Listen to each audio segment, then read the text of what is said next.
Hello, YouTube and X. It's your main man, BTM here, bringing you back to the BTM Crypto News Network. Thanks for joining. Don't forget to like, share, and subscribe, and super chat. And as always, let's get to the money. What up? Off-chain, well, off crypto on 314 in the building. Let's go. Love the hard work. Thank you, Off Crypto. What up, Bay? What's going on, fam? And don't forget to like, share, and subscribe. And hit your main man up on the Cash app if you can. I'm not for sure if the super chat's back on or not. No one's confirmed. So hit up the I want to say super chat, but hit up the Cash app if you can. Thanks for your support. And what up, Silver Days? What's going on with your fam? So there's a lot of updates, a lot of partnerships for a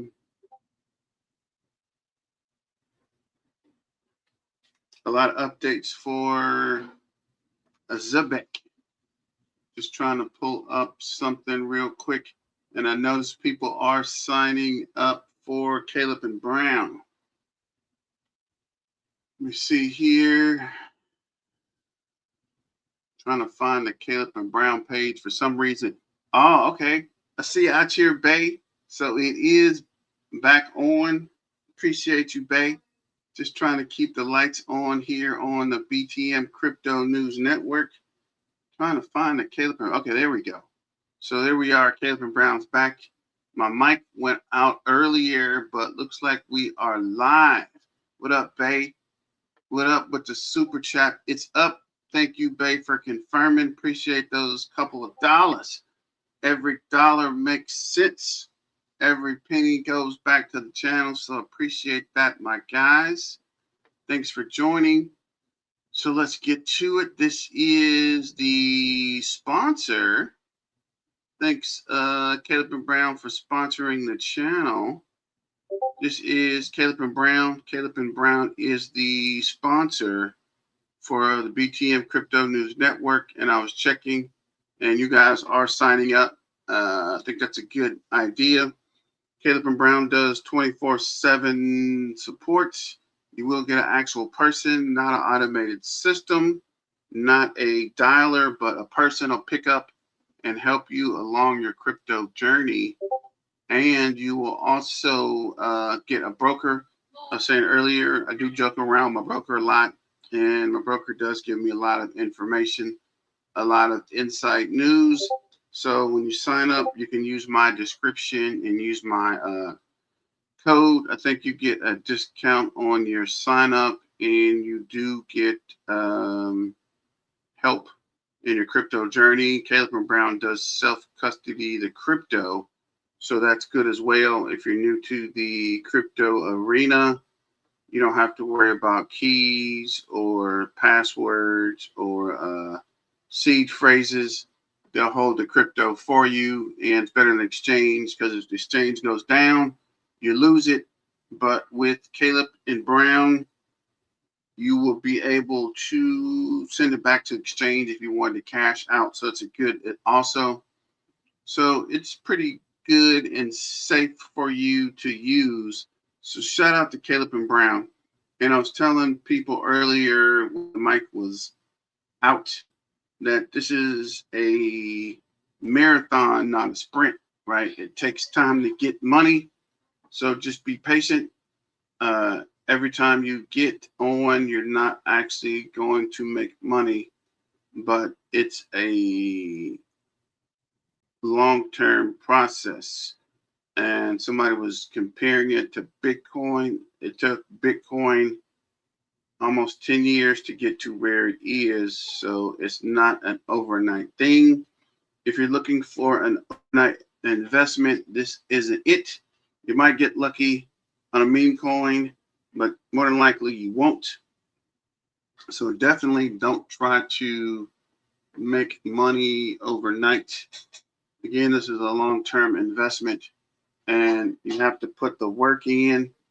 As my man off crypto said, love the hard work. So you got to put the work in. I think Kevin Hart said it.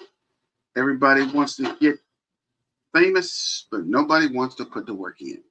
So again, you do have to be patient, and you got to put the work in, right? There's no shortcuts. There's no back doors. There's no easy ways. And if it is easy, it ain't going to last long. Ladies and gentlemen, boys and girls, cats and dogs, there is no fast money. Just got to be patient. So let's look at the bubbles and get started. So, World Mobile Token is up 19% today. I wish I had some dry powder laying around. I would definitely get back into World Mobile. World Mobile's up 19.6 today. On the hour, it's up 4.2. For the week, it's up 8.7. For the month, it is up 30.9. For the year, it's still down 75.7. So get in now. You still got plenty of room to make some money. It is at 7 cents. Can't wait till Zebec gets to 7 cents. PIT is up 3.6. Airjone Financial is up 0.7. FET is up 1.7. CVX is up 8.4. I always think CVX is CVS. Kind of get confused with that in the pharmacy, but this ain't the pharmacy. CC, which is Canaan Network, is up 3.8, and I'll have a video out for these guys in the morning. I made it. I was going to post it tonight, but I want to see how it does posting in the morning. Filecoin is up 0.6. Poly Mesh is up 7.4 on the day, 1.6 on the hour, down 1.2 on the week, up 13.2 on the month, and still down 73.8 on the year. So at 5 cents, you got some room to grow there as well. Piles up 3.1. XLM's up 0.8. Radian is up 1.2. AIXBT is up 2.1. XCN is up 4.6 on the day, up 0.8 on the hour, down 9.1 on the week, up 49.9 on the month, still down 75.1 on the year at the 0067. So still room to run there as well. Not financial advice. This is just entertainment purposes. Algorand is up 1.7. Render is up 5.6. Ondo's up 1.6. XLM's up 0.9. Stronghold. A lot of people are looking at Stronghold. I'm in Stronghold, and we'll have to wait and see. Down 0.2 on the hour, up 1.4 on the day, down 8.9 on the week, up 23.5 on the month, and down 53.5 on the year at the 008. Still plenty of room to grow there as well. XPR is down or up 0.8 on the day, up 0.1 on the hour, down 6.2 on the, up 6.4 on the month, and down 48.2 on the year at the 002. So still plenty of room for XPR as well. Qual is up 3.5. BitTensor Tau is up 0.1, down 0.6 on the hour, down 1.8 on the week, up 8.6 on the month, and still down 47.2 on the year to $238.18. So definitely a pretty good profit. if it does come back. But with the Fed not cutting the interest rate today, which we knew was happening, but this is Jerome Powell's last update. He won't be around for the next update. I guess President Trump pressure finally had him step down. And we don't know who the next Fed chair is, which is weird. But if they do give me the call, I guess I'll be on to Washington to take over the new Fed chair. I told Trump I'd think about it, but if they don't find anybody else, I guess I'm off to Washington. I'm joking. I'm joking. That's just a joke. Lithium is up 5.1. I see out here lithium. I do have my lithium miner still running. I might have to pick up another miner or get one while the price is down. Unchanged on the hour, up 1.7, down 1.7 for the week, down 1.6 on the month, and down 86.6 on the year at 10 cents. Oh, wow. I see you out here. Okay. Lithium. I see you out here. Jupiter's up 5.1. I don't know why Jupiter is up, but we will see. The banks are hating right now. Yeah, the banks are hating. Silver days, BTM for Fed chair. The U.S. I don't know that BTM would want to be the Fed chair. I don't really care much for the Federal Reserve System. It's kind of an outdated system, but maybe we can bring it up to date. But I don't know that Trump will be giving me the call. But if he do, we will be off to Washington to run the Federal Reserve. So keep an eye out. I'll let you know if they do give us a call. If not, we will still be here trying to run the BTM Crypto News Network. Let's go. BTM for Fed chair. Let's go, baby. Going over to the BTM Crypto News Network on X. Make sure you sign up.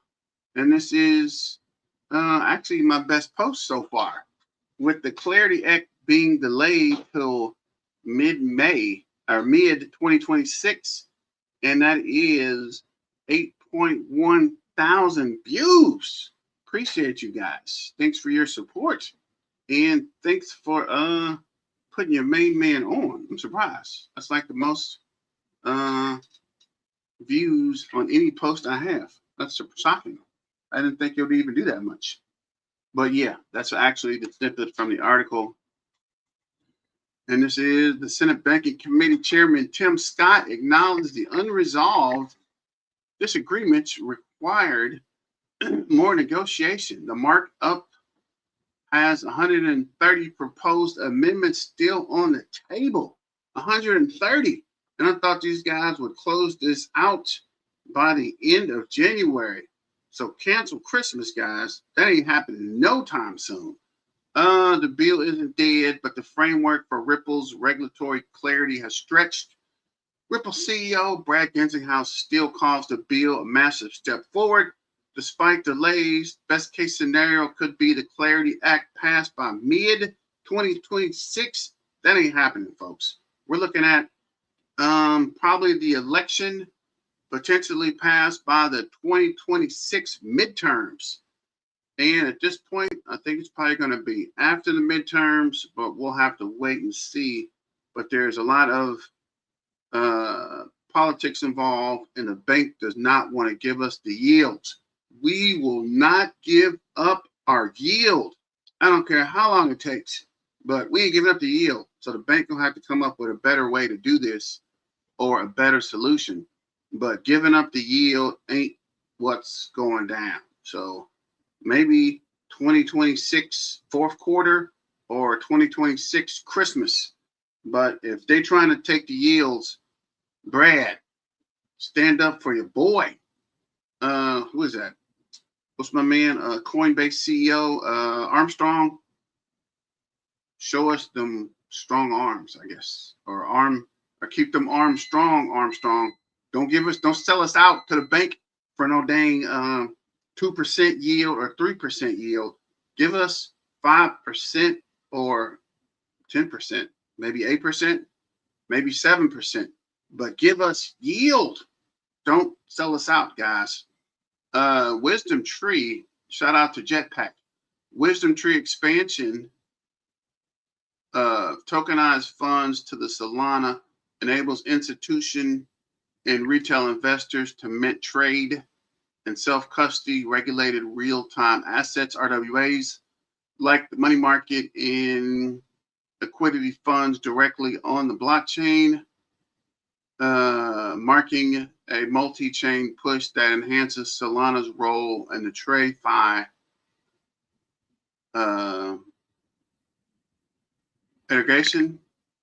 integrations. The firm's recent withdrawal of its XRP ETF filing in January 2026, citing the SEC Rule 477 to avoid regulatory scrutiny, contrasts sharply with the Solana's alignment, signaling a strategic pivot amidst unresolved Ripple SEC tensions and boosting Solana's appeal over Ripple for institutional settlement.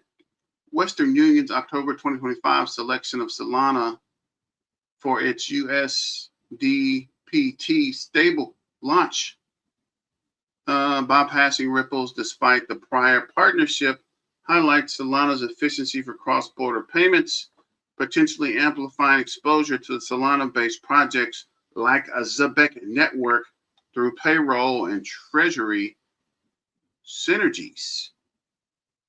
Okay, that's interesting. Just checking to see if your boy was on here, and I don't see it. So shout out to that. RWA projects to watch in 2026. So we have Chainlink, 8.37 billion. Ondo, 1.61 billion. Zebec, 276.71 million. Syrup, 376 million. Original Train, 197 million. Centrifuge, 66.45 million. What? And Credit Coin, 131.1 million. Interesting. So we will see. Let me get my trusty notepad. Bop, bop, bop, bop, bop. I'm going to write some of these down so we can look up Syrup later. Oh, what the freak? What the freak happened here? Okay, Syrup. We got Syrup. Well, I'm writing this down. This is on my posting. I could just look at the posting later. Syrup, Centrifuge, and Credit Coin. So let me know what you guys think about those as well. Hitter all day. What's going on with your fam? I might be out your way pretty soon if I get the call for the Federal Reserve. BTM Silver Days. What's going on, my Zebec fam? Zebec is going to partner with everyone. Watch. Soon it may partner with Bitcoin. Laughing my ass off. I hope not, but maybe. I think Zebec could definitely help Bitcoin. But that's here nor there. But before we get too deep into updates, let's look at the numbers. So this is the Zebec holders. We're up to 93,364. Back positive. 4 hours, we added 19.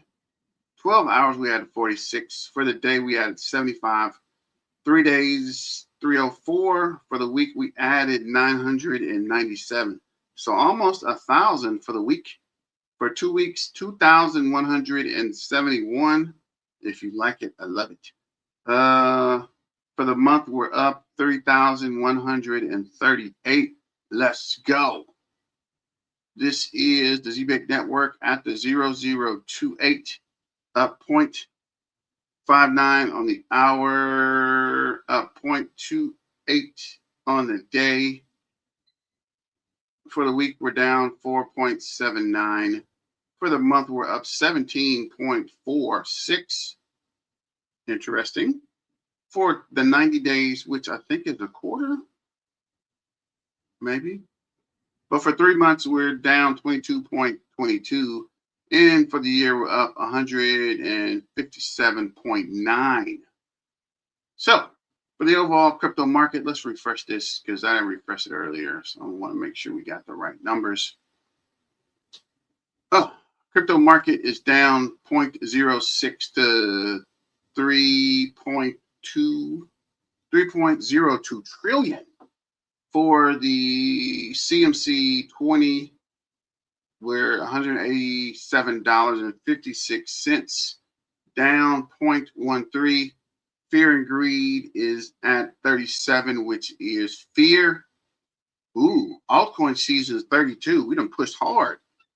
So we're getting further away from Bitcoin dominance, which is a good thing. That's what we want to see. And for crypto, average RSI is 49.43. So we're pushing away from oversold to overbought. So there is a price pump coming as we get closer to overbought.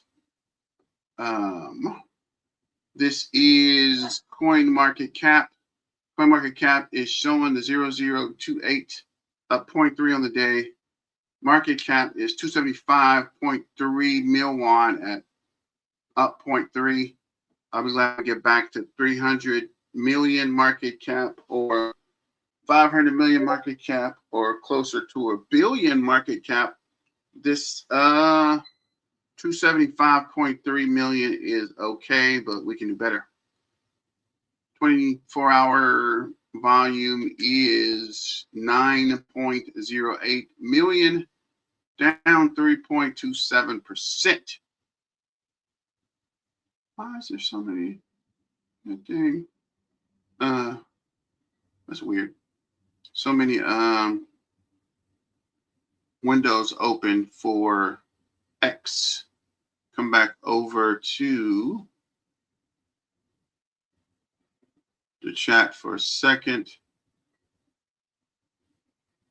But is this, yeah, banks are slowing shit down so they can buy and bribe. Genslick House.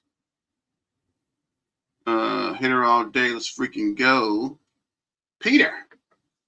LOL. No one owns Bitcoin. They can't partner with Bitcoin. I was joking. Even though we all know AI made Bitcoin, possibly, or the NSA. I've been arguing with the Bitcoin guys for years about that. But I do think Bitcoin was started by the NSA. But that's here nor there. Maybe we can set up a live and this debate who started Bitcoin. But I do think it's the government. Peter, it's funny about partnering with Bitcoin. I'm going to use that on the maxis. That's hilarious, Silver Days. Be careful with those guys. The Patriot Party, definitely shout out to the Zebec Nation in the Discord. Join the Discord to stay up to date. 600 strong members. Come join the movement. And speaking of the movement, this is the Discord. So shout out to the Zebec Nation Discord. You guys are doing strong. We like that. And this is your main man BTM's Discord. I just threw that out there. Haven't been updating it much, but definitely join the Zebec Nation Discord so you can stay up to date with all the information. And I was trying to see the users. It doesn't show me the user numbers anywhere. But this, of course, is where we get a lot of my updates and a lot of my news from. So shout out to the hardworking ladies and gentlemen on the Discord for Zebec. Appreciate the hard work over there, ladies and gentlemen. So this is Captain Jack. This is Kahan, Captain Jack, with another legit point. The Zebec partnership with Tailcoin and potential benefits would provide. Zebec headquarters, Telecoin, I think we have a winner. Pirates. Why Telecoin should be looking at Zebec. Telecoin's building for real world adoption. Mobile.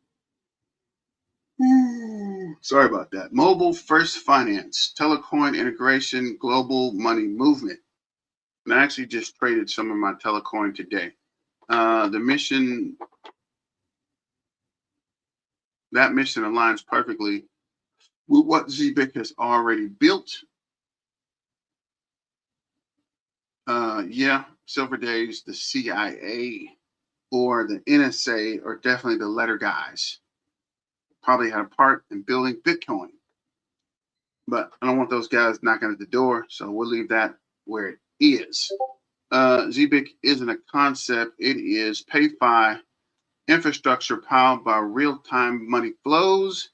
Here's why the partnership makes sense. Real-time, by-the-second payment rails, stablecoin native settlement, no banking delays, programmable payouts for Telcoin partners, resellers and affiliates, always on billing models for mobile users, on-chain transparency for revenue distribution. And that's what you want, because you can reconcile or make updates to make sure that the information is right. You don't want anybody getting ripped off or not getting their monies. On-chain transparency for revenue distribution. Telcoin doesn't operate in batches. Data moves instantly. Money should too. As Telecoin expands deeper into mobile finance, eSIMs, and cross-border telecom use cases, it needs payments rails that move at internet speed, not legacy banking speed. That's exactly why Zebec fits. Telcoin connects users. Zebec moves value in real time. PayFi isn't competitive. It's the missing layer. Telcoin and Zebec, ZBCN, Pirate Steel Building. And shout out to Captain Zach. That is a heck of an image. If you like it, I love it. I love this image though. Although I'm not 100% sure this is the Zebec logo.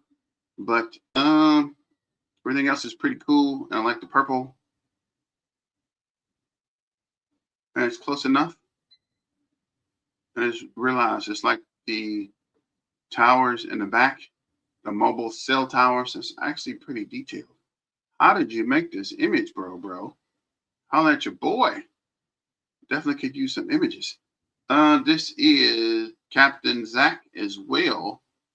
Pirates privacy just went live.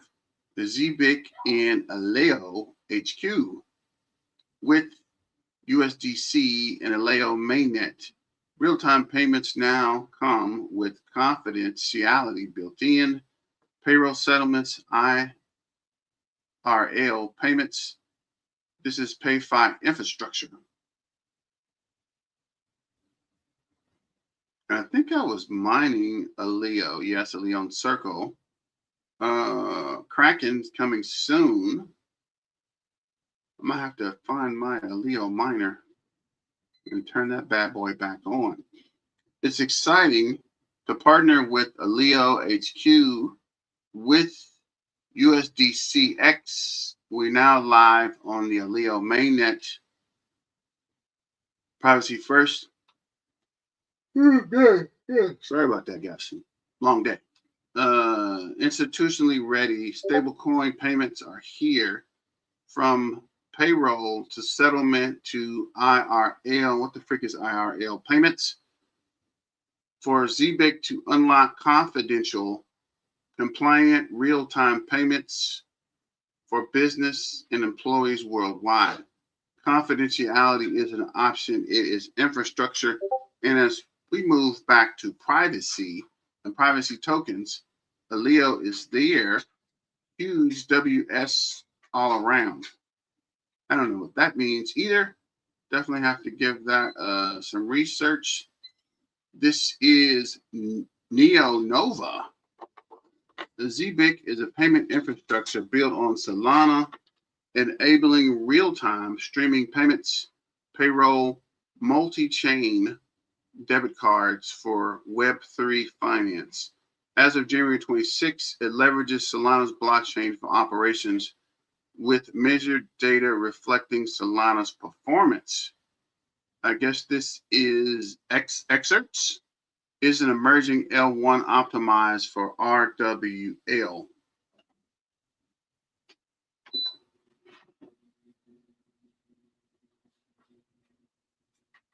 For RWA tokenization and high frequency statements, featuring a patent pending triple consensus. What?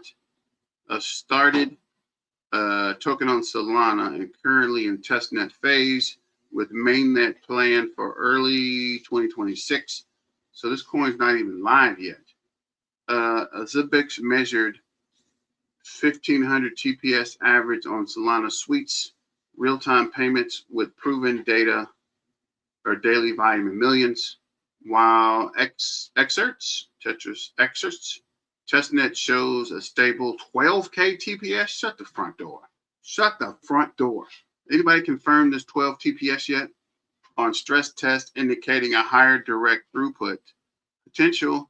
It focused on balanced throughput for RWAs rather than extreme peaks and currently limited by 40,000 transaction block capacity. Zebec relies on Solana's POH for measured parallel execution and payments. Measured in ops, Solana's Tower BFT variant processes payments with parallel execution for real-time streaming.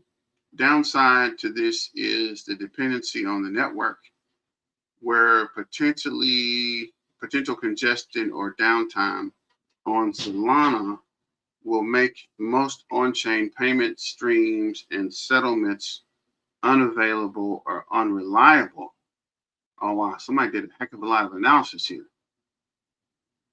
Exis patent pending triple consensus hybrid POH like Solana for speed, timestamping POW like Bitcoin for security, and POS like Ethereum for finality and efficiency. It runs all three simultaneously with Merc roots for verification, hardware secured RWA trust. Zebec measured 12.8 seconds on Solana, bit streaming settlement smoothly, while Exis sub-second to 4 second finality, fast, secure, RWA perfect. Both show low measured fees, with Zebec being the cheapest at the 0.00025 for Zebec on Solana. Exis keeps its dynamic transaction cost below 1 cent. And this is Zebec and Exis, TPS 1500 versus 10,000. Block time 0.04 versus 4 seconds. Consensus POS play POH. Consensus POW POS POH. Finality time 12.8 seconds versus 4 seconds. Fees less than 0.01, fees less than 0.08. Exis is patent pending triple consensus. So this is the crypto queen. The state of DPN in 2025 is out, but adoption and growing use cases in 2026 is the year for DPN. Here's a few projects on our watch list. 2026, large cap, Bittensor, Tau, Render, ICP, Filecoin, AIOZ, and AR. The mid caps, I think there's actually an image. Yeah, I'm tripping. Mid caps is AKT, GOD, Helium, HTN, HTH, TRH, AC, and Zebec, the ZBCN. The low caps is PEAQ, ICNT, Flux, anyone, ROVR, and IAG. Which one are you backing? And we're obviously rolling with the mid cap, the ZBCN, and maybe Helium, and large cap, the Bitget. I'm not sure about the ICP. ICP is cool, but I don't trust them. And I guess the small cap is Flux and anyone, and maybe Rover, just ROVR.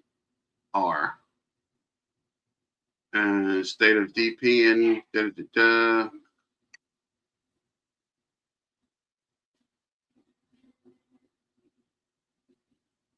This is Johnny D, Tangent in the Bull and Zebec.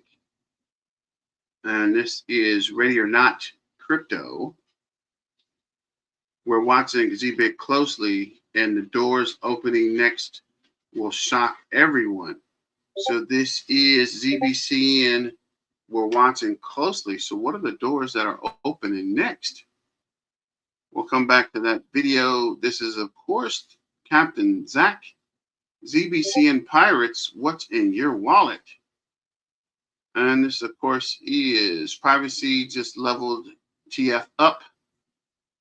Zebec in Aleo, straight fire. USDCX live on Aleo means confidence, real-time payroll settlements, and that institutions can actually use without everyone peeking at the books. Confidentially isn't a feature anymore.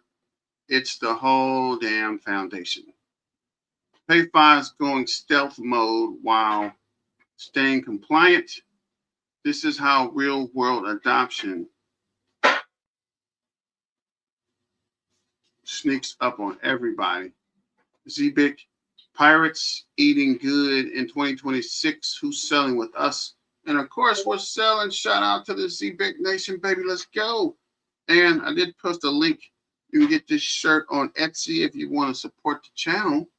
And if you are a real Zebec pirate, and if I can just get the hat out, at some point I'll buy it. For some reason, the hat's crazy expensive. So this is the DTC Ripple partnership just exposed why Zebec and Canton are next. And I think I have that video as well. And this is Captain Zach, Alpha Lion, Zebec by the second. This is what real-time finance looks like. Zebec isn't just talking about the future. They're building it. Community super strong, tech strong, vision unstoppable. The Zebec super app coming soon. When are we going to find out when the super app is coming? And this is Crypto God, and we'll look at that in a minute. Let's see what this is. This is, we're watching closely, and this is Crypto Ready. For attention in a crowded crypto market, it has now become a movement, a rapidly expanding ecosystem, and a technological force that is beginning to reshape how money flows across the world. So I hope you will stick around to the end, as today's video is going to be explosive as usual. We shall continue right after this intro.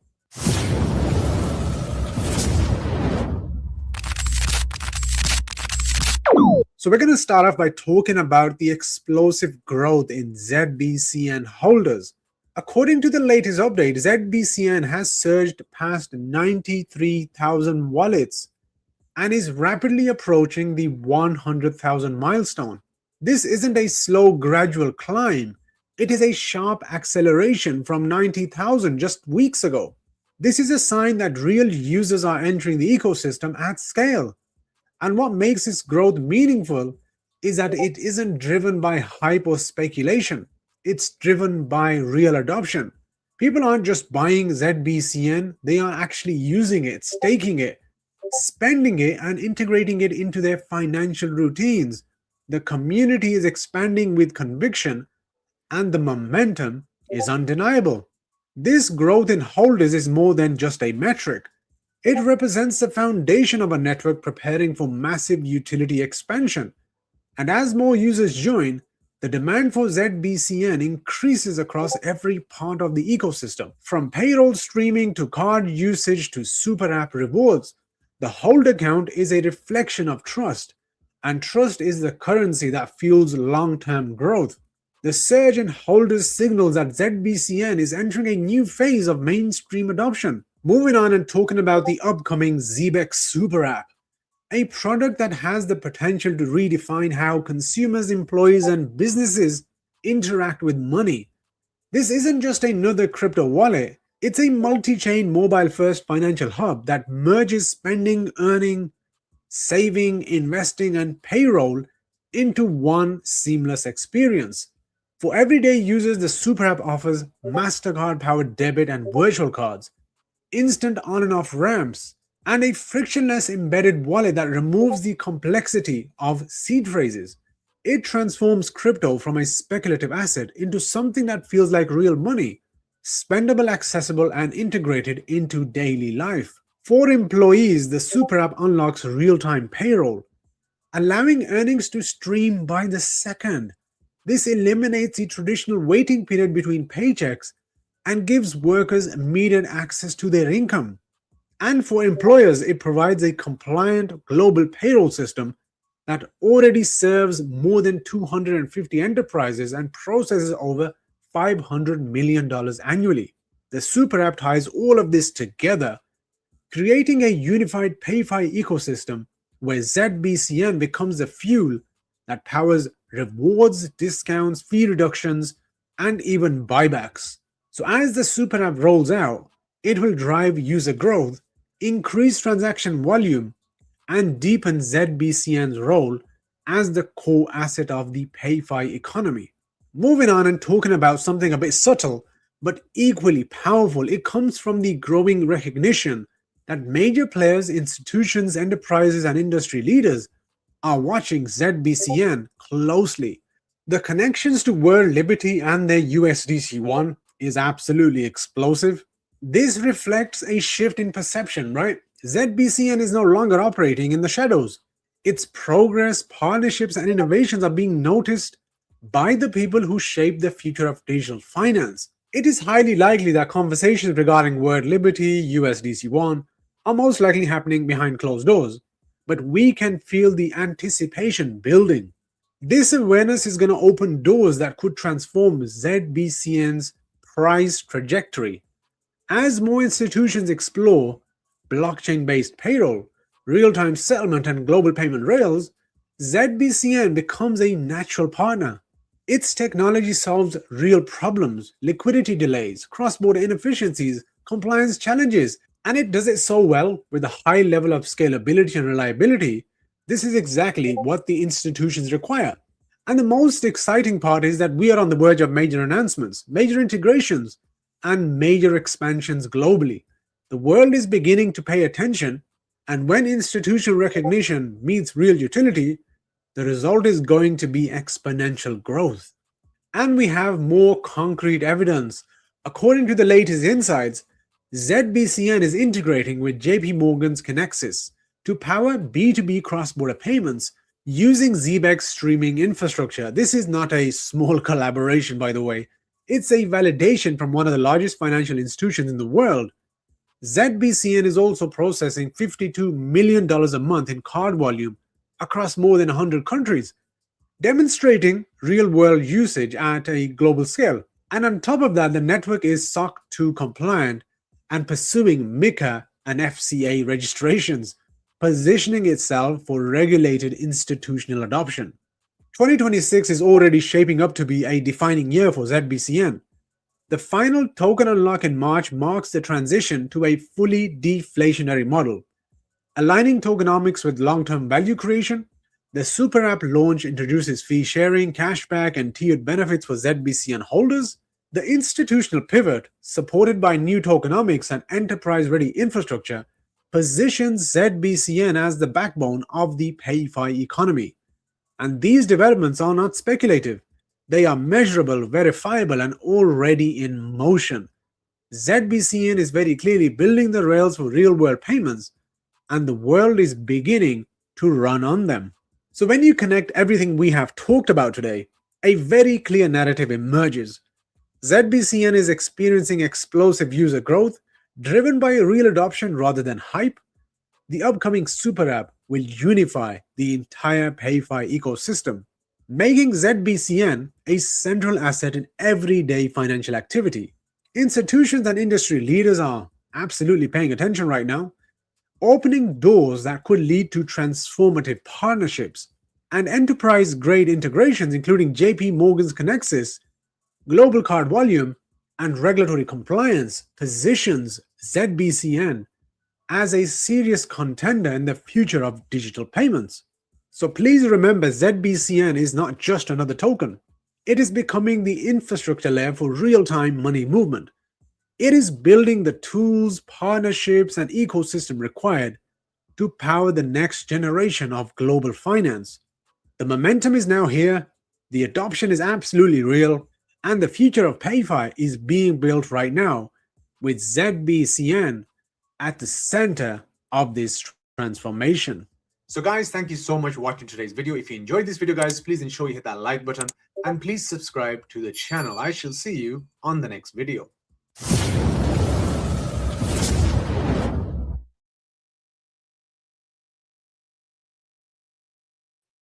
So shout out to Crypto Ready for that quick video. Let's go over to chat. Then we're going to go over to, actually, let's skip over to the price of XRP has been relatively unchanged for the past 12 months, and many are blaming the monthly Ripple's sale of XRP on the public market. This is Black Rue, and I guess this is Max, and I think this is one of the guys from, this is Maximus, I guess. No, this is Maximus. Who's this other guy? I thought this is one of the guys from the Zebec team. That's Rob. Max, Black Rue, and Rob, I guess. So no worries there. Let me go over to chat and we'll check this out in a second. Why no pump? Nico, your guess is as good as mine. But also, the Fed didn't cut the interest rate, so I figured nothing was happening, bro. I wasn't even looking at the numbers this afternoon. This is Bittender's going to 100 billion easily. Virtuals as well. Yeah, definitely want to grab some Bittender while the price is down. Hopefully we'll get this bonus and convert that bonus to Bittender. Zebec. We need the super app mobile to come. So BSN stake safely and conveniently all in one place. Imagine if all-in-one app having a Zebec card attached to the app as well. It's best the ultimate app because Visa accepted worldwide. Now you guys talking about the app. I'm talking about using the app that's like Apple Pay. Just tap and go, bro. If that happens, adoption for a Zebec will be crazy through the roof. And things will get busy. So that's good too. So I can't knock the hustle there. Tangent may beat them out. Wait, beat them. What? Tangent may beat them to it, which is fine. I use both. If Tangent does and Zebec gets the app as well as the credit cards, I think a Zebec super app could give Tangent a run for the money. Zebec is too deep to be a scam. Yeah, we know that. But I think Tangent or Zebec could give Tangent a run for the money, guys. If they do, if the super app does everything they say it does, and it's easier to use than Tangent with the pay thing, if Zebec can do the tap and pay like the Tangent card, so you can use the card or the super app. And if Walmart uses the Zebec super app, it's over, bro. It's over. Tangent better jump on super app or be left in the dust. But let me know what you guys think. How long is this video? Oh, this is 30 minutes. Actually, 30 minutes and 37. Let's run this guy first and come back. I'll play this video last so we can let it run. And I'll jump on a call. I got this open twice. Wait, hold up. Yeah, we'll run these. I do have it open twice. No, I do. It's just two different videos. Actually, it's two. How is it two different videos? Is this two different videos?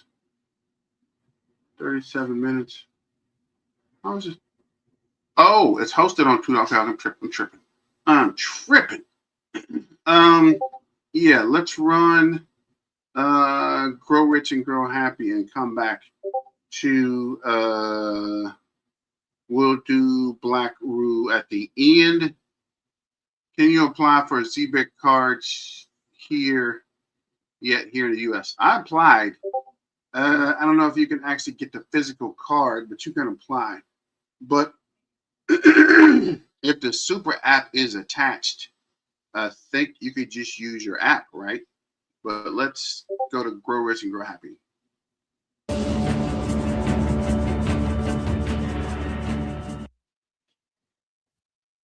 Today's message: hard work alone is not going to make you rich. Why? Because the system rewards ownership rather than effort. Welcome back, all my free thinkers, to another episode of Grow Rich, Grow Happy, that place where we follow the breadcrumbs to wealth. And I want to talk about privacy this particular episode, because privacy, especially when it comes to payroll, is a must. Privacy is a must, and you know why?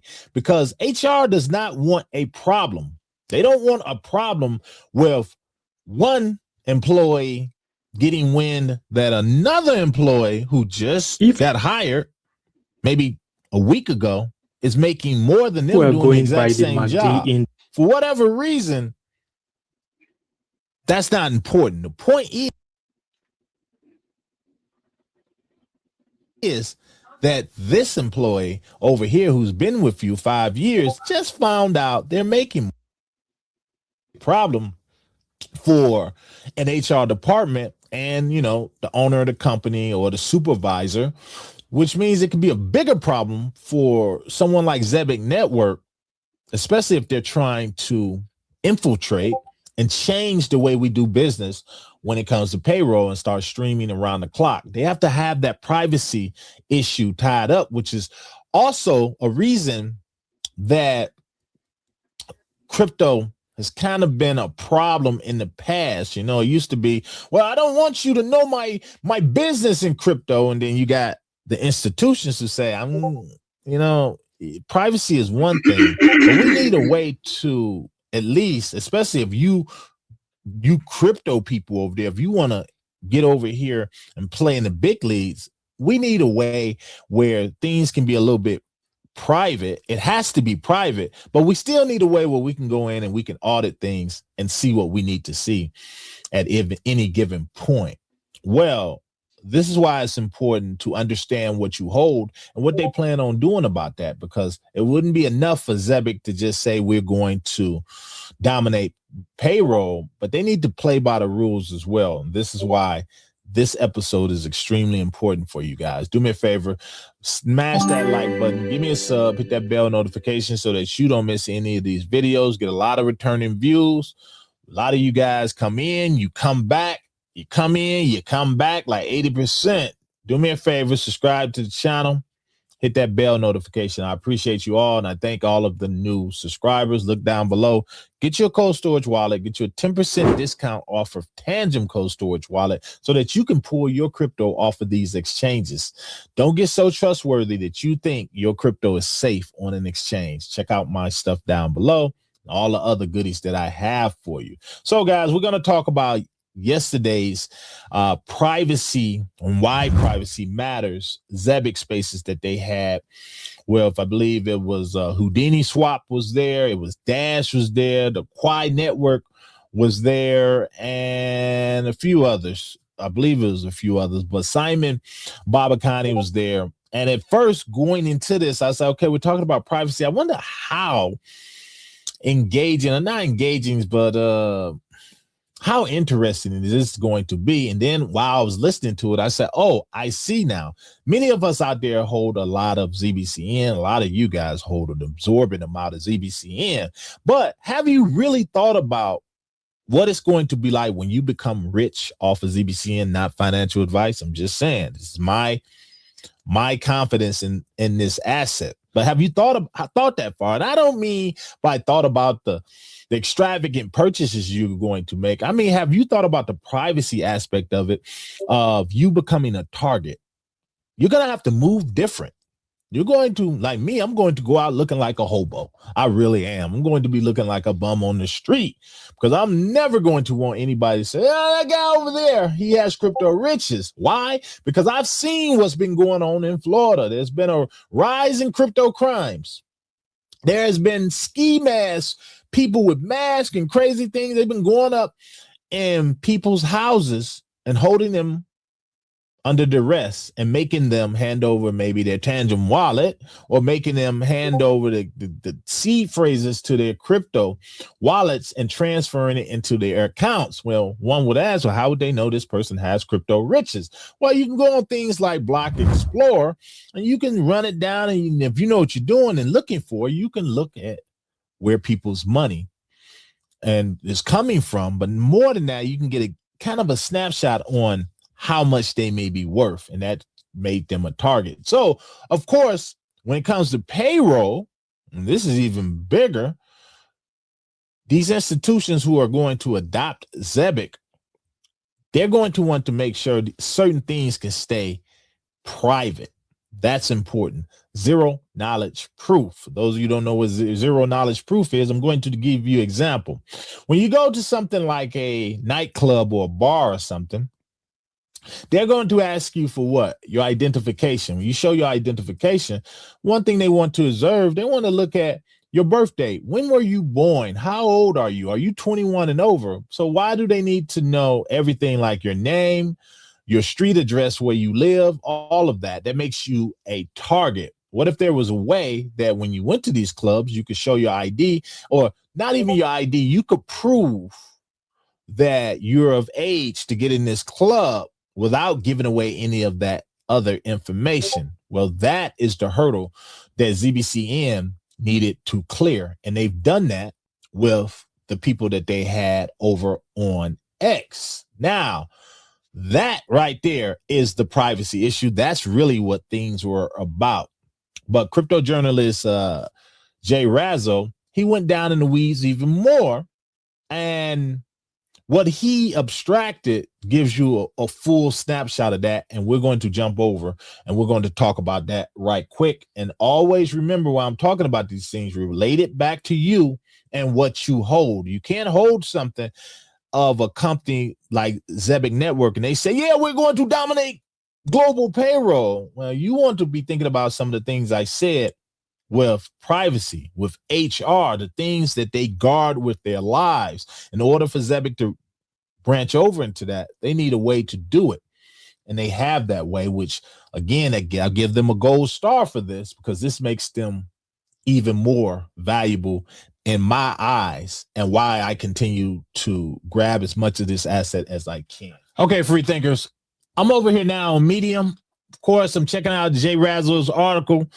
I've already highlighted a few things in here like I always do, but I'm going to leave it down below, as this is a great article for you to understand your project. Yeah, I was actually going to discuss that article as well, but we'll see what he's saying, and maybe we'll read the article later. I got to call it 7, so I'm going to run these next couple videos and then circle back.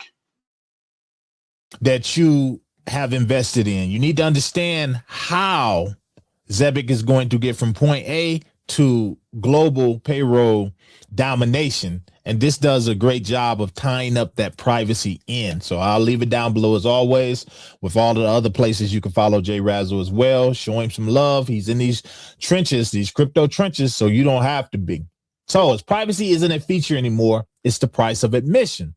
Now, what I want to talk about out of this article is the signals, because that is the part that's letting you know that we're so close to that breakout moment. But as they continue to tie up these hurdles that so many other crypto projects never even consider jumping over, then you'll understand why ZBCN is a must hold. And that is not financial advice, but I'm going to go down here because this is the part where he was talking about a signal that's going on. Zebec has been moving through major global conferences, St. Moritz and Davos, where payments, stablecoins, and on-chain privacy were described as front and center. Simon mentioned that in yesterday's X Spaces, where he's been in the rooms that he's been in. Davos, this is where a lot of decisions are going down. Even President Trump was over there. You have to think that Zebec Network is there as well. They're there for a purpose because they are included in these plans, guys. So that is a signal right there. I watch things like that and say, oh yeah, we're right on track. The quiet signal, World Liberty Financial and stablecoin payroll. Make sure you check out, and I'll flash it up here, that video I did on these two, World Liberty Financial picking Zebec Network for the USD1 car integration. Check this out. This was another signal that stood out. Zebec stated that it had been selected. Notice they'd been selected, not that they ran behind World Liberty Finance. They were selected as the preferred stablecoin payroll provider, guys, for World Liberty Financial's USD1 stablecoin. The implications, if you take them at face value, are straightforward. USD1, this is another signal, coming in payroll streaming with USD1, eventually a white label payroll app for that ecosystem. Guys, stablecoins are increasingly being treated as payroll primitives, and payroll primitives require privacy, not optional, required. See why I hold this asset, guys? So I'm going to continue down because Dash was there as well. You need to know how it's going to happen. One thing I didn't know, Dash has been around since 2014, I believe, or 2012, one or the other. Either way, it's been a long damn time that Dash has been here. Why are they still here? They're trading at a crazy price too, but they're still here because they're operating. I want to say it's 2012, but I will look it up real quick. But Dash has been around for a while. But Dash has been holding it down for some time. So we will see. Let's get back to the video. In a crypto zone where many crypto projects, just before they even reach there, before they even think about going there, they just die off. They fade into the blue or to the background. Well, that zone is privacy, something that cannot be overlooked anymore. Well, I told you, once you left that speculation phase, now we're at the put up or shut up phase. And the guy, Joel, he is the one who was there on behalf of Dash. He talked about the missing pieces required to live entirely on crypto, earning a salary, spending it everywhere, and staying non-custodial. He frames Zebec cards as one of those missing pieces, the practical bridge that makes a private currency usable in more places without forcing users to compromise their whole financial identity. That is zero knowledge proof. Zebec confirmed that Dash is his first privacy network integration, including a fully private Dash Zebec card described as private from the load to the point of sale. So when you make these millions off of Zebec, I'm going to speak it out into the universe, and once you become that millionaire, guys, you're going to then start taking privacy a lot more serious. You're going to step back and say, hey, I don't want everybody in my business. I don't want to use and pay for things with crypto if one of these crypto thieves can get my identity and have me as a target and come after me. This is where Dash comes in at. You're going to be really thinking about that down the line once you become a millionaire. So this was perfect. Zebec has already thought of all the things that could compromise them becoming a global domination. And they did that with Dash, guys. This is crazy. So Cryptic and Quai, they was there as well. And they went beyond the whole thing with transactions. And they said, here, their point was simple. If you're building for the next decade, and you have to think ahead, privacy must cover more than transfers. It must cover messaging, metadata, and the stuff that quietly defines identity. Guys, we are so early in this. So I want you guys to check this whole thing out. But what I want to do, I want to give you a snippet of it so that you can understand that start looking ahead.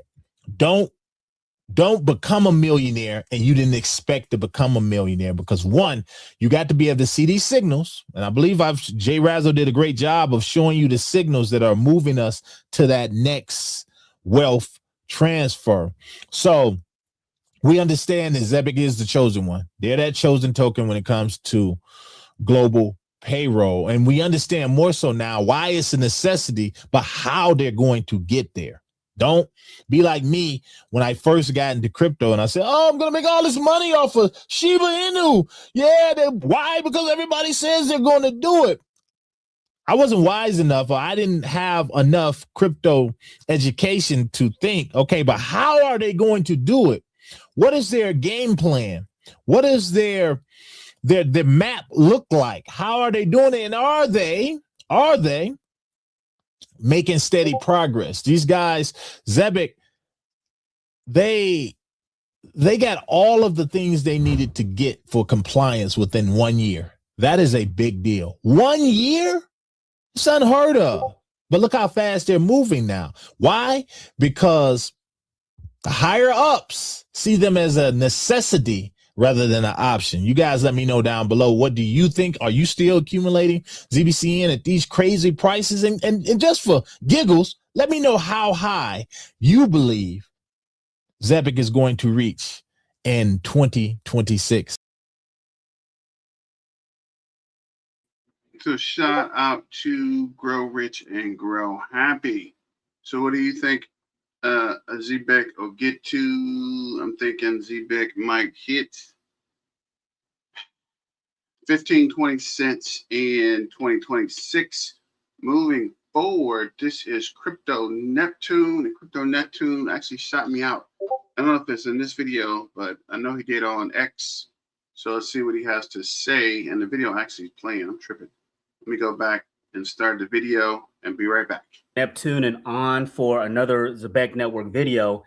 And today I want to dive into how Zebec Network is set up to be a stablecoin superpower and partner, as they have aligned themselves with some heavy hitters in the stablecoin space. So we're going to break it down in this video. And remember, guys, nothing I say is financial advice.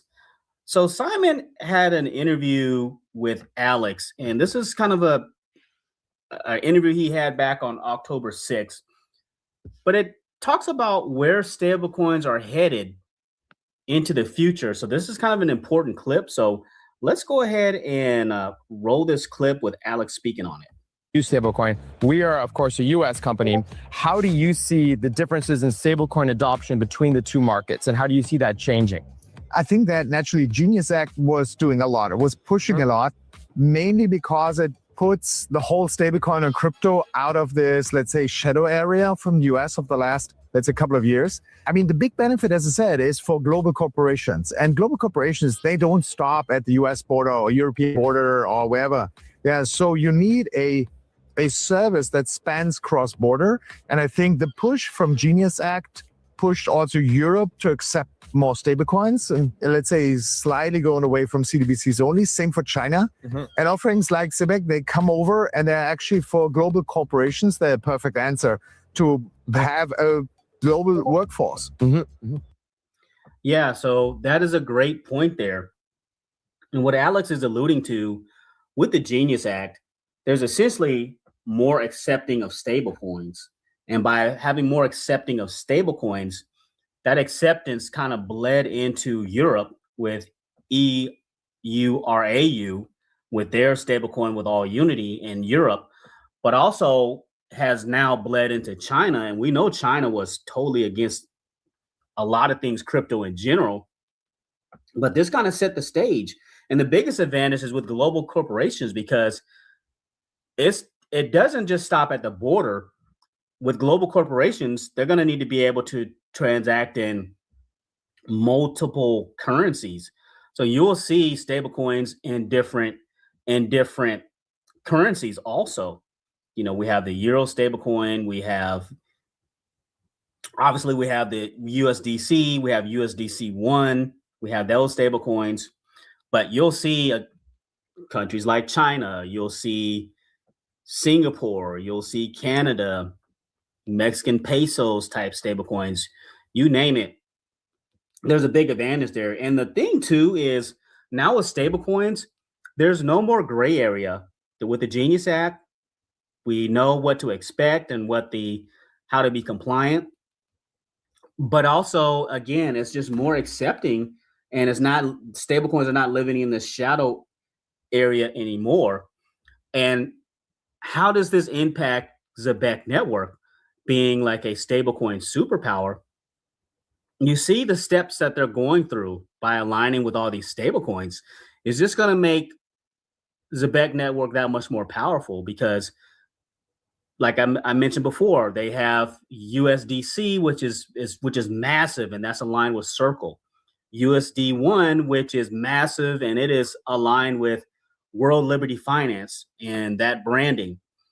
We have the EURAU, and that's going to expand through Europe. We have XRP stablecoin, which is RLUSD. So imagine payroll streams coming in by the second by all those different stablecoins, and it's just going to be kind of like a snowball effect. And you're probably going to have to hold like a big bag of ZBCN if you're one of these corporations or these different companies in order to transact within the super app and have all these payroll streams. So that's why like all of that is important. And like, how big is this supposed to get? Like, how big is the stablecoin market? How big is it supposed to get? And the global stablecoin market is currently around $300 to $310 billion. And then it says here, forecasts see it reaching roughly $2 to $4 trillion by 2030. So that's a massive number of stablecoins. And by Zebec Network having a so-called niche, which they do with payroll, it is setting them up to be a household name. So this number is just going to continue to grow. We're seeing stablecoins come out by the second, and kind of how that's playing out. And if we go back to Zebec Network's page, they have another stablecoin in the fold, USDCX. So they have a new one here. And it says meaningful step toward confidentiality, compliant on-chain dollars. As Zebec, we're excited to support privacy first payments as we expand payroll and card infrastructure across chains. Yeah, this whole big privacy narrative, we know how Zebec Network and how they're going down that path and tapping into that also. That's another way for ZBCN, not only from the stablecoin aspect, but from a privacy perspective, because you want those stablecoins and the payroll streams and salaries to be private. You don't want people in your business. You don't want people in your spending business. All that stuff is kind of tied together. So that is going to put more and more incentive and buy pressure, in my opinion, in the future on ZBCN because of those key characteristics. And I also asked, okay, I said in short, what is the current global value today of remittances and what will it be in 2030? Remittances are currently worth $90 billion today, and forecasts suggest they could reach approach approach to $1.2 to $1.3 trillion annually by 2030. So that is another piece of Zebec Network also, is the remittance transfer payments. Because when you're sending those cross-border payments, again, you're going to need to hold a nice bag of ZBCN in your super app. And that's just going to put more and more incentive on ZBCN and having that and having more buy pressure on ZBCN, because you're going to be accumulating trading fees too. So the more you trade, the more you use you send cross borders, and the more you use the Zebec cards, all that is just going to be accumulating more and more and more and more fees, and that's just going to help with like the buyback program that they have also. So all that's going to kind of tie together. Let's see. Current price 0.0027,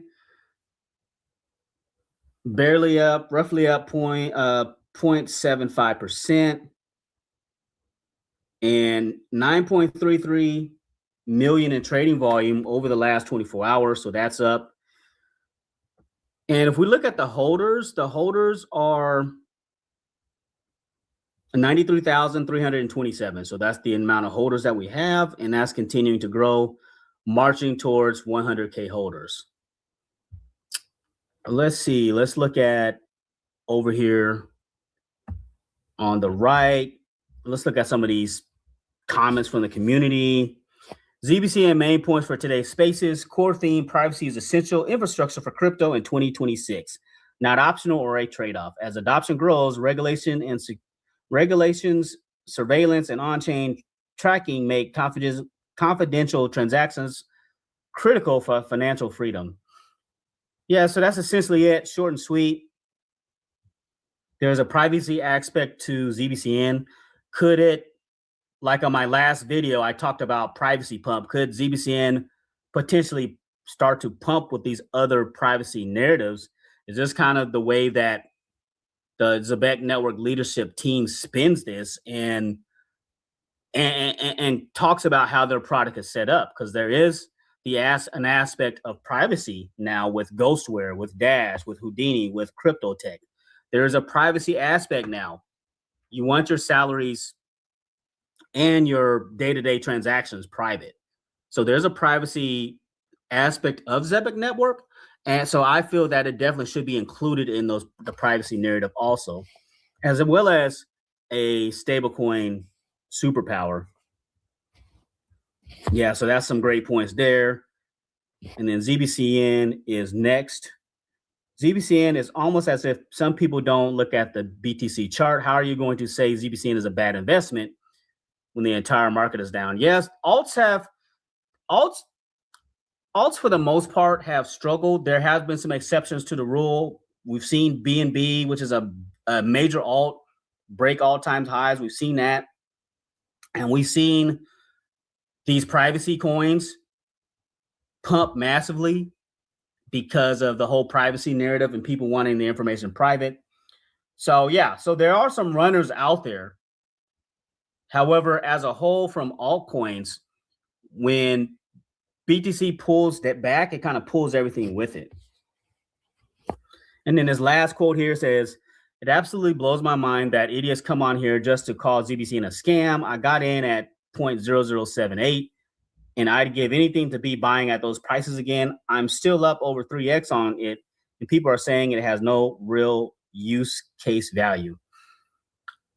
Remember, this is early case adoption for crypto. This is early case adoption. Like, a lot of people are trying to catch up. Zebec has been building payroll and Web3, whereas other people haven't. So the utility will have to catch up. But not only that, I've been completely transparent with everybody. Like, the demand and buy pressure have to be there. People have to be like loading up on ZBCN, and there's a massive pump. You want ZBCN to pump, it has to be a lot of buy pressure.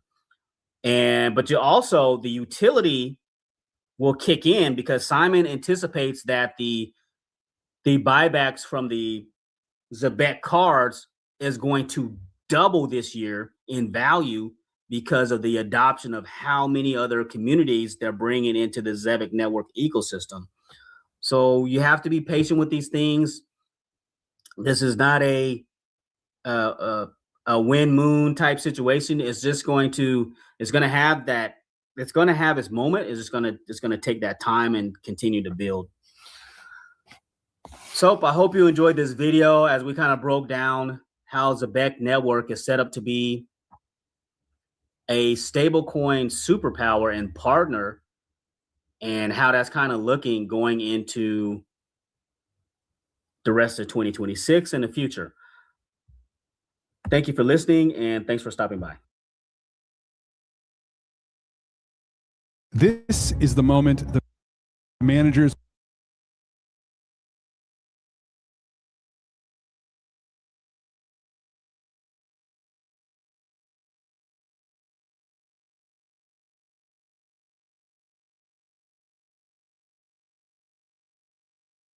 So definitely, Peter, altcoin season is closer than you think. So let's see. Damn it, I smell altcoin season. Let's go. This is who is this? This is Leader Captain. I haven't seen Lee in a while. I'm gonna run Leader Captain and then get on to my main man, Trading Sniper, and then on to this Black Room with the DTC video. So let's see what Trading Sniper has to say real quick. Or Leader Captain. Of it, because it feels like it understands the narrative. Nowadays, a lot of businesses out there, a lot of enterprises, they care about privacy. Now, I'll talk about the price of ZBCN later, but I first want to talk about a recent trend which I've been seeing when it comes to privacy, right? Like, for instance, I take a look at a project like Cody.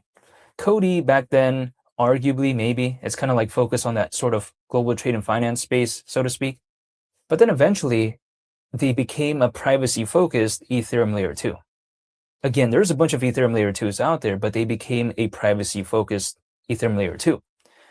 And again, I've seen some other projects out there kind of shift their focus to become more privacy-centric. However, it's just going to be very boring if I said all of it. So I'm going to use Cody because it's a pretty popular example. But besides that point, when I take a look at Zebec, I like the strides that they're making.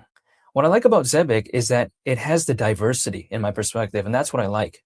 Other projects out there, it feels like a tuxedo. There's nothing wrong with a tuxedo. I think it looks awesome, but the thing is, I just can't use a tuxedo every day. Like, I'm not going to get froyo, right? I'm not going to get frozen yogurt in my tuxedo. Why would I do that? The thing is this, when it comes to Zebec, it doesn't feel like a tuxedo. It feels like it's an all-purpose type of suit, right? If I would even call it that. This is the way you take a look at it. It just feels a little bit more diverse because it's focused on AI-based PayFi, it's focused on payrolls and all this. We see the cards.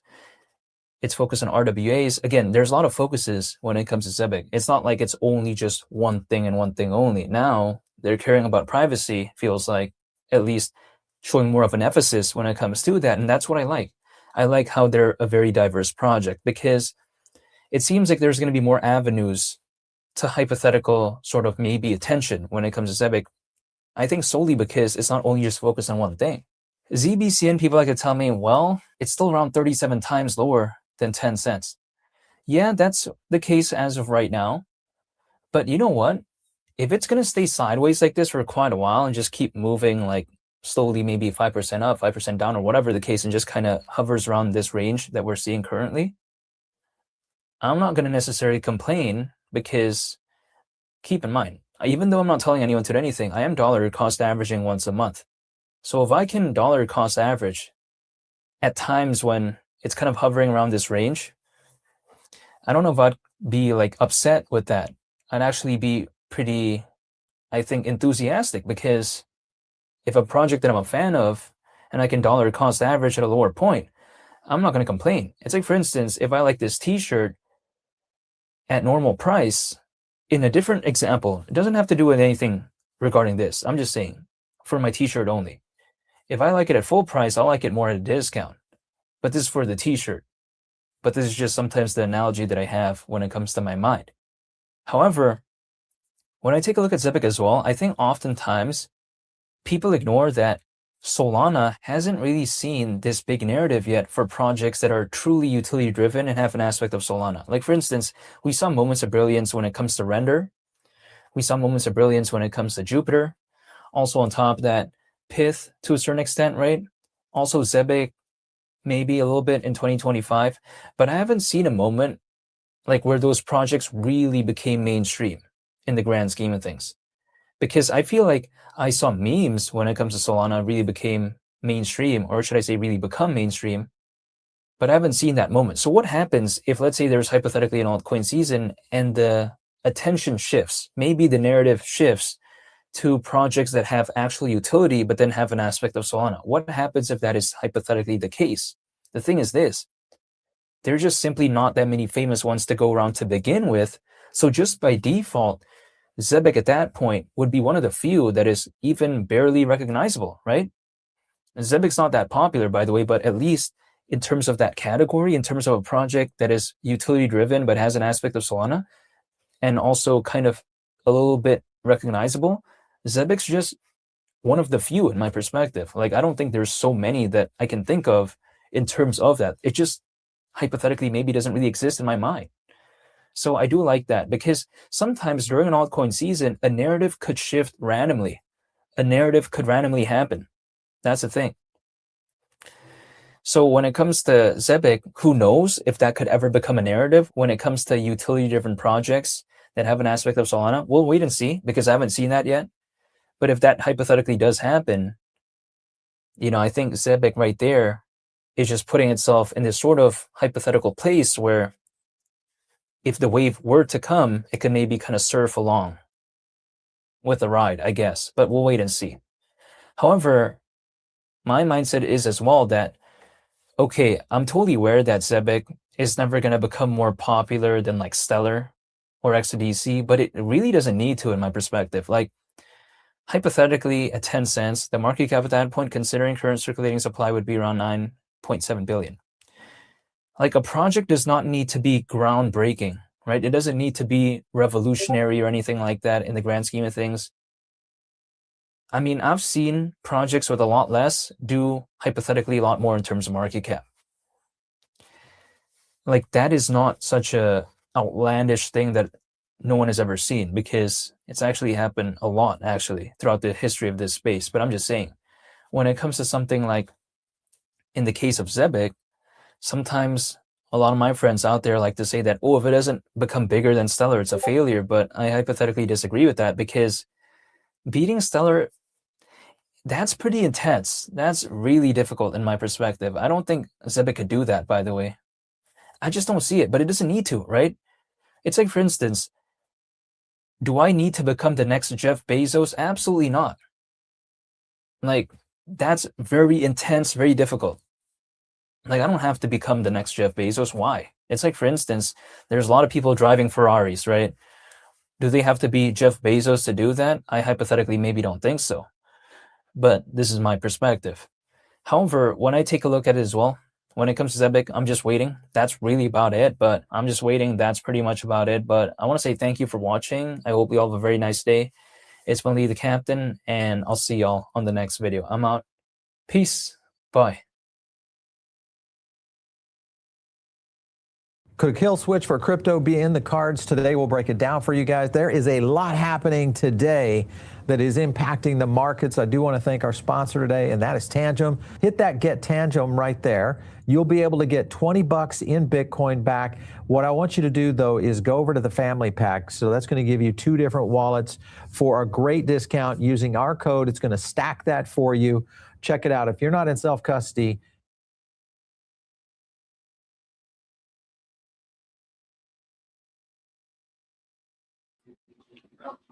Okay. Sorry about that, guys. Lee the Captain went off on a tangent. I don't know what this fool was talking about, nor I don't know why he was hating on Zebec. But yeah, Peter, yeah, that fool was tripping. But definitely, Not sure what he was talking about. It definitely can be this guy's clowning. I guess I should have previewed that video. Is Zebec's gonna be a sneak attack? Probably so. But this is let's go on over to Trading Sniper.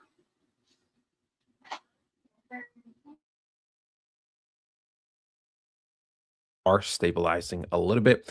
Not bad, not bad. If we look at overall, you know, the whole entire crypto market, we do see a little bit more green this week. Nothing too crazy, right? We still have a good amount of red. Some cryptos are up just a couple percent. Some are down a couple percent. So it's not the craziest thing ever, right? It is a little bit slow. Last week was a little bit of a sell-off. We can see, though, when we go to Zebec Network, we are ranked 133 out of 8,942 active cryptos. We can see we're 270 million market cap, 9 million volume. So volume is down once again, but that's usually a good sign for the longer term reversals. We could overall see that over the last month, we have been just generally going sideways, right? We're up 15.41% on the month.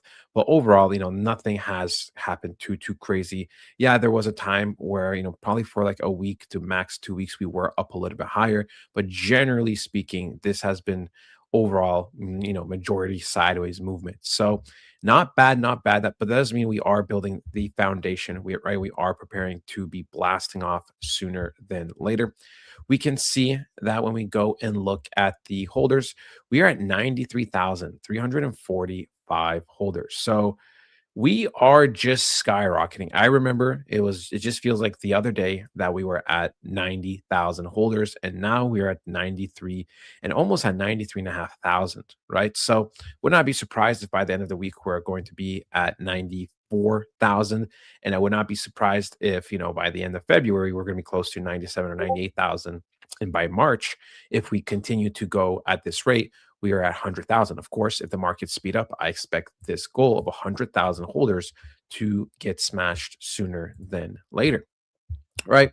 When we go and look at something like the weekly, we're down roughly 2.5% on the week. Once again, although it is a little bit down, we are just generally going sideways. Over the last day, we are up roughly 1.25%. So also over the last day, we have been mainly going sideways. No Coinbase, no Binance yet, but we know Coinbase is literally right around the corner. It is just inevitable, and it is just a matter of time before they officially announce it. We can see when we go and look at the charts that, like I said, you know, overall, we could say, you know, the beginning of January was a pump, but ever since then, majority of it has been sideways movement, with the exception of a couple of days. But overall, we have been mainly ranging between 0.00274 and 0.003, let's just say, right? This has been the main range. We can see, you know, for one day, 2, 3, 4, 5, 6, 7, 8, 9, 10, 11, 12. 13, 14, 15, 16, 17, 18, 19, 20, 21, right? Roughly like, you know, 21 days out of the whole month, we've been in this type of range. When we go and look at the price action that's a little bit more relevant, we can see that we did have a couple of days of very weak momentum with huge sell-off pressure happening on the Sunday, right? We could see, boom, we did sell off. And once again, we're kind of creating a similar scenario where, you know, we haven't really moved that much for the last few days, but it is very weak, which does really just indicate that we will be going lower. We're going to go look at it from a 4-hour standpoint, right? It is pretty much the exact same thing that is happening, right? We are just generally going sideways, just the way we were here. There's a little bit of promise, but nothing too crazy. Overall, when we look at it from the 4-hour chart, we have this 4-hour swing point, this one, and this one, but they all are consistently going lower and lower, right? If you're consistently creating lower and lower highs, that means we are expecting to go lower. Especially the last 4-hour sell candle was probably one of the bigger ones, and it really did eat up any possible momentum to the upside. When we go and look at it from the hourly, right, it is a little bit messy. Generally a good time to be doing quick flips if you are leverage trading, right? You could be trying to overall buy on this side of the range and, you know, try to sell on this side of the range, generally speaking, right? Obviously, sometimes it's gonna be a little bit different, spike up here, sometimes a little bit lower, but generally, right, this is just our main little range between 0.0027 and 0.0028. Very, very small range, nothing too crazy, just a couple of percent, right? Like what, 4% range. So very, very small. But yeah, as of right now, no signs of flipping to the upside just yet. If anything, it seems like we are doing a retest off of this horizontal line. Oh, sorry, not horizontal, diagonal line. My apologies. Right, we can see we do have a point here, a point here. We have a little bit here, and then now we're kind of just rejecting off this. So obviously, if we do reject off this, the next point of interest are going to be to target these lows over here of 0.00262 and even possibly down here, right? Boom, this point of liquidity at 0.0023. Now, some people don't want to hear that. Some people are getting excited because they are looking to be buying more and more Zebec. And of course, at the end of the day, you have to plan and do what's best for you. And look, if you already bought enough Zebec, it's just simple. Just be patient, right? The more you overthink and the more you try to do with quick flips and let me sell now so I could buy an extra 2% later, the more it just gets messier. Trust me, I know trading is necessarily the same thing as just buying, holding a crypto, but it's the same thing every time. I just do a simple trade where I just have to hold for a couple hours or a day or two, and I just say at this point to this point, it always practically works out. It works out very, very often. The moment I start trying to do these little quick flips and everything, I still most of the time end up a little bit profitable, but it's just I cut so much profit because I'm trying to just do these quick flips, and then you start overthinking. You start burning out because the truth is, people, right? When it comes to crypto money and all of this, the emotions are a real thing, right? And some of us will get burnt out instantly, right? We're just not built for this. Some of us, don't have the knowledge and et cetera, which is, I understand that. But, even myself, right? If I'm just on the charts too much and then I start overthinking, I also get burnt out. So you just keep this analysis very, very simple. You trade what you see, right? And you just try not to overcomplicate things. So if you are holding Zebec, don't worry. The future is bright, as we know. The future is bright, as we know. But yeah, when we go and look at it from an indicator standpoint, look, we go to the MA cross, we see on the daily, right? Once again, the orange line is technically below the green. So we are flipping bearish, right? We are flipping bearish. We are losing momentum. And of course, this will also confirm it if we do lose this little line of support, right? If we do lose this little line of support, then we are expecting to be going lower and lower, at least anywhere between 5 to 15%, right? Boom, roughly 5% here. And of course, a little bit more than 15% down here. So, right, so that does make sense. That does line up with the indicator. When we go and look at it from the 200, right? We could see the gap is getting bigger once again. It was slowly reversing a little bit, nothing too crazy, but it is once again showing weaknesses. And we can see the 4-hour, right, which we did flip for the first time, since the 8th, and before that was all the way back at the 18th of October. So a couple months before that, we can see the gap is getting smaller and smaller. Pretty much we need to hold this. It doesn't look very likely just because the price action suggests that. So again, if we do start to go lower and lower, this will flip to the downside.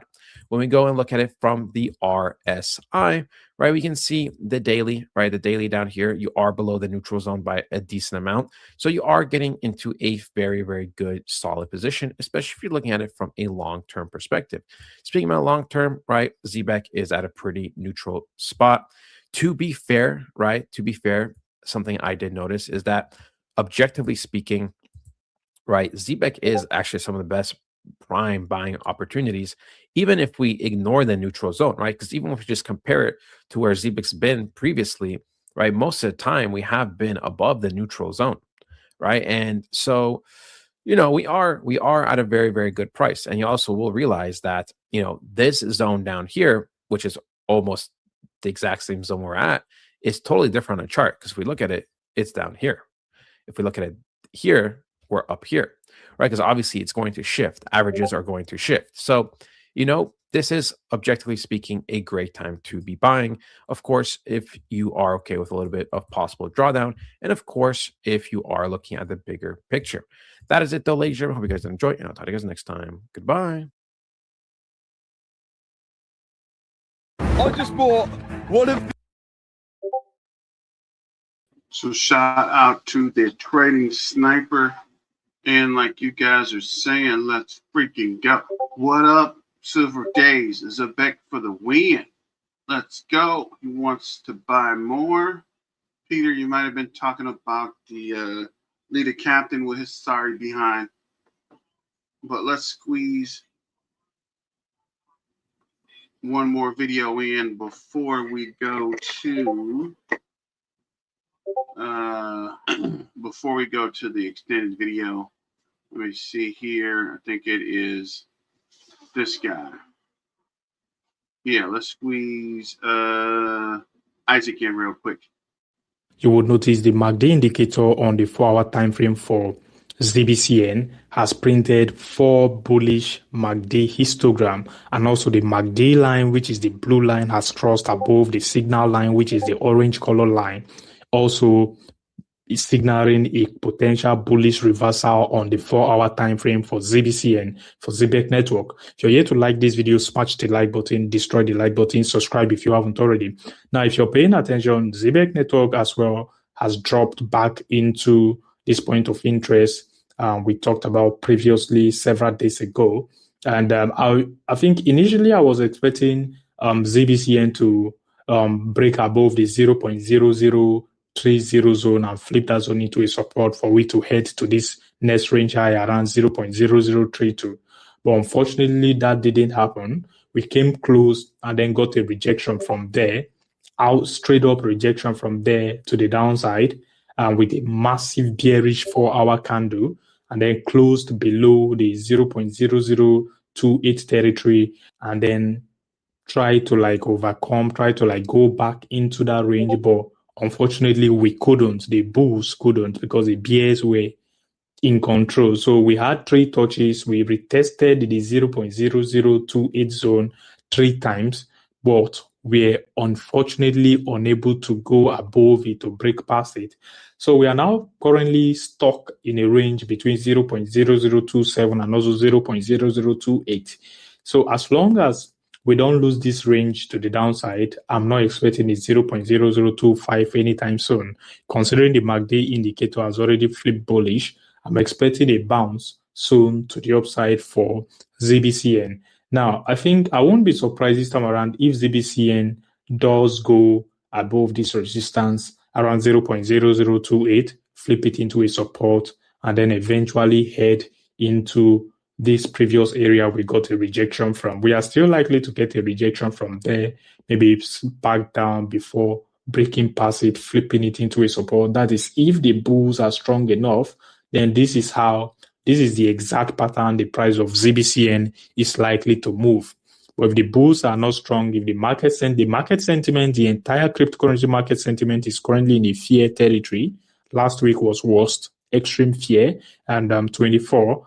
This week, we are currently today, as at the time of recording this video, January 28, we are currently seated at 29, indicating fear. I think sooner or later, we should begin to head into the neutral grid and extreme grid territory for the entire market, considering the orders chart is only left with 3 days and 17 hours until the make or break happens for altcoins. You understand? This orders chart against the BTC pair is the ratio crypto total market cap, excluding the top 10 cryptos and also excluding BTC.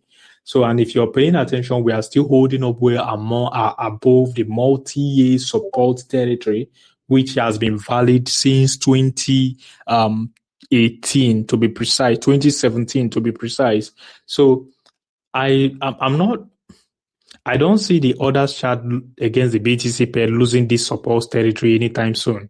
Rather, I'm expecting to get a bounce from here to the upside, which if that is happening, then altcoins are going to outperform BTC massively. Now, for BTC on the daily time frame, it's kind of tricky, but yeah, let me just interpret what the chart is saying here. Now, I think it depends on what you call this pattern. You can call it a bear flag or just a rising wedge. You get. So I'm expecting BTC to get a bounce once again, tap into the 99K territory. And I think since the 100K territory is a psychological price target for BTC, the moment we are tapping into the 99K territory, then we are likely to get a deviation into the 100K, 102, 104, 105, 106K territory. 106K is the maximum price level I'm expecting BTC to reach for the short term before getting a massive rejection from there. And if we are not able to flip the 106K territory into a clean support with at least few bullish daily candle above that level, then we all should start expecting further price drop from that 100K territory all the way to 73K territory for BTC.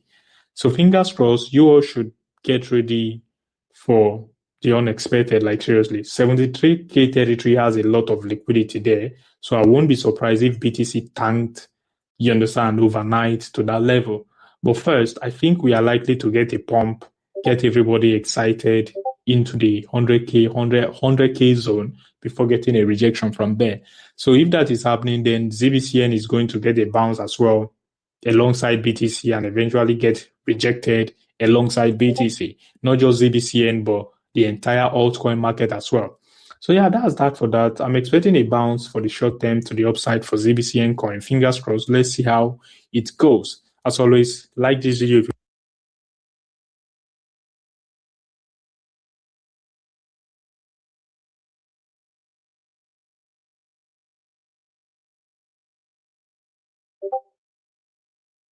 I probably should have screened these videos, guys. You guys are going off in the comments. What is this? This guy truly knows how to read the chart. He would have gone to revisit the 0024 again. Who's Z? This guy bugging too. What's wrong with these resisting the 0024? At least when Bitcoin goes to the 52-week average,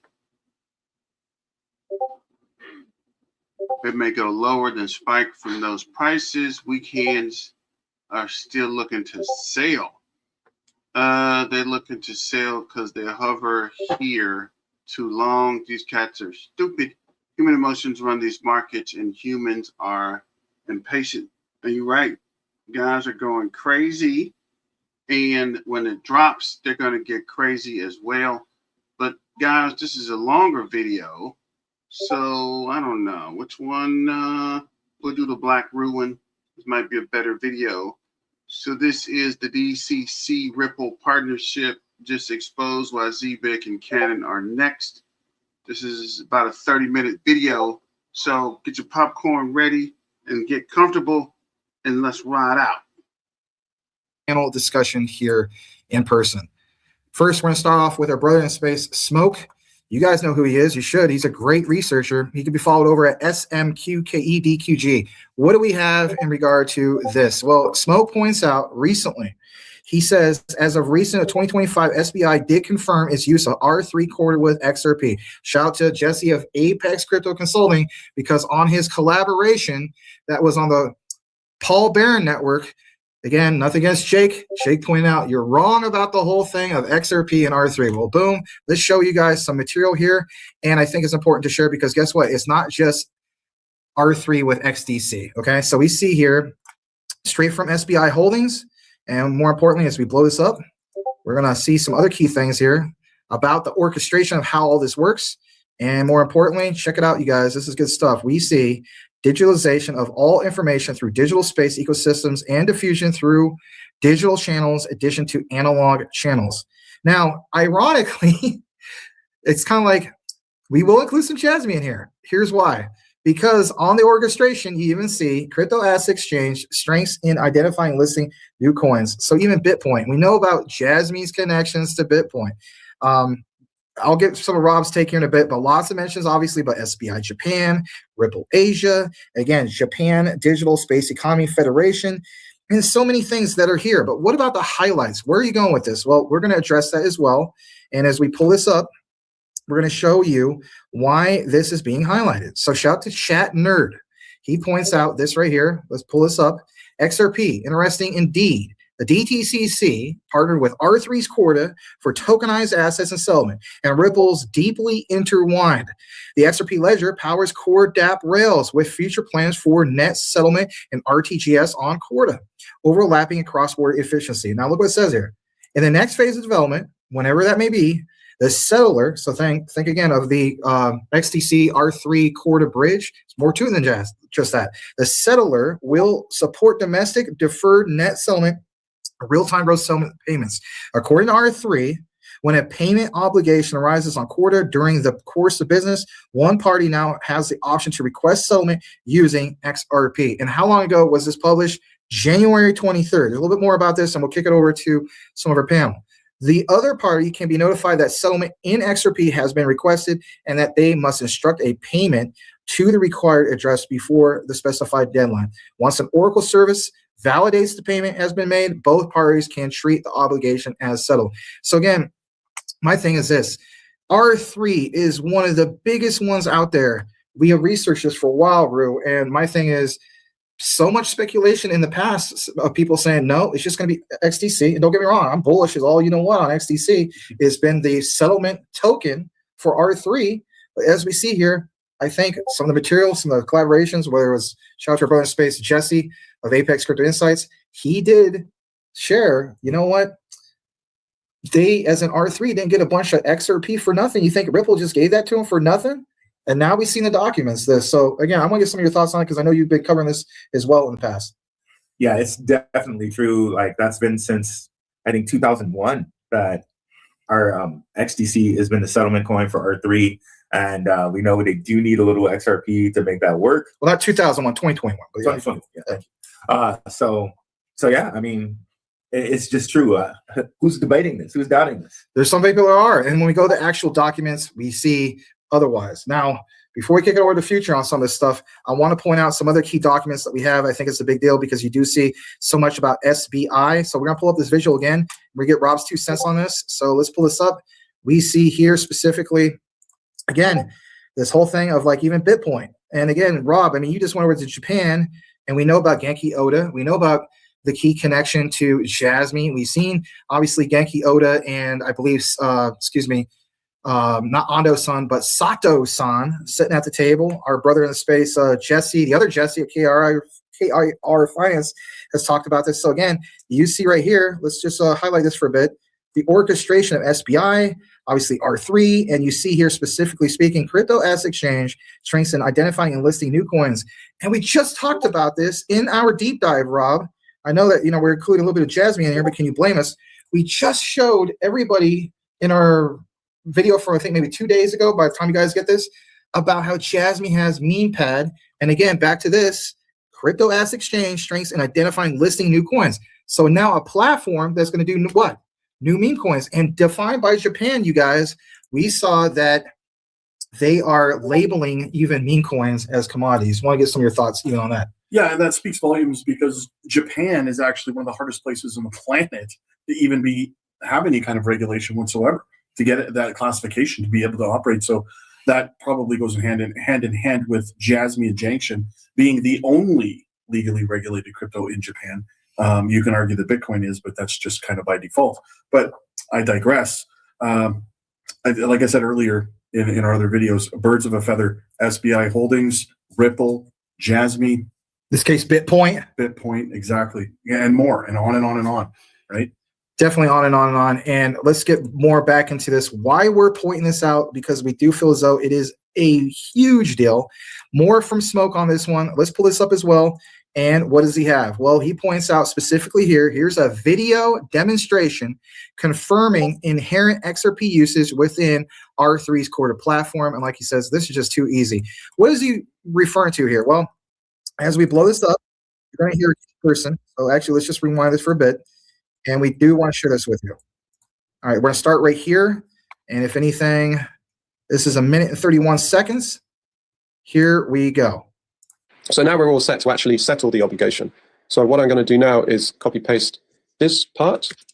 And this has to be done from the obligors Corda node. So what we're doing here is we're saying that we want to settle with a payment of 27.1 XRP. This is the obligation that we want to settle. So there's, I'll press enter and I'll start this flow, and then I can explain what's going on behind the scenes, because Corda abstracts a lot of the complexity here. So we can see that now we're waiting for a response from the settlement oracle, but a whole bunch of steps quickly happened before then. So much of the complexity of the payments is actually abstracted away by the Corda flows. But I just want to give you a flavor of what's actually going on at the moment. All right, thanks for watching that. We will now show you some other key things that we want to talk about. And in doing so, what do we have? Well, let's jump on over to an official World Bank document. Yes, we promised we'd get into some of the juicy stuff. This World Bank document points out specifically this right here. And if you wonder what this is, we're going to take you to the very top of this for a second. This is this key document referred to as basically blockchain interoperability. Public disclosure is authorized, right? Well, we can't help what leaked out, but what we see here is you see Technology Innovation Lab, and again, straight from the World Bank.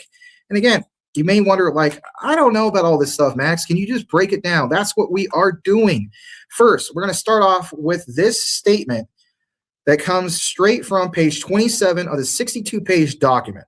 You see here the potential in technology behind all this, how you have developing cryptocurrency-friendly regulatory regimes to attract investment in technology companies. Yet others accept cryptocurrency as a means of payment, even by government agencies, as in the case of the Swiss canton of Zug, as in Zug, Switzerland, and a municipality of Canton. So immediately you see this thing about Canton. Now watch this. When we get further into this document, we see that you have on page, excuse me, I'm going to have to refresh this for just a brief moment.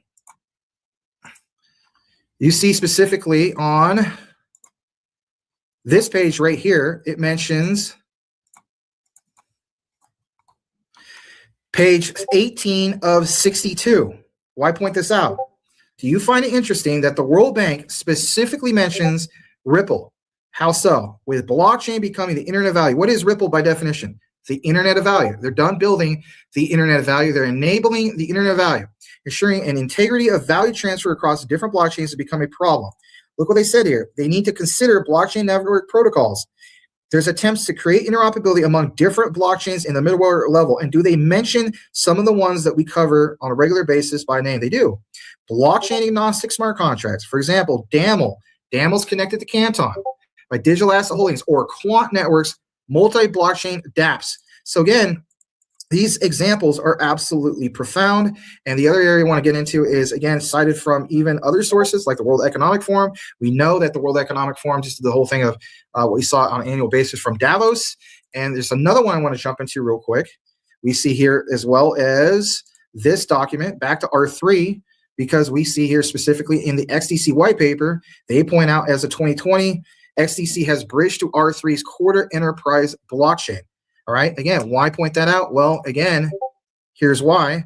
We see here, specifically speaking, that in 2023, XDC was listed on SBI. We just shared that VC trade, enabling regulated trading in Japan. So back to Japan, and basically integrating XDC is one of only 4 networks on its platform, enabling issuance of tokenized U.S. Treasury funds and securities. So before I kick it into the last part, what we have, and give it back to our panel, I want to discuss something real quick with you, Rue.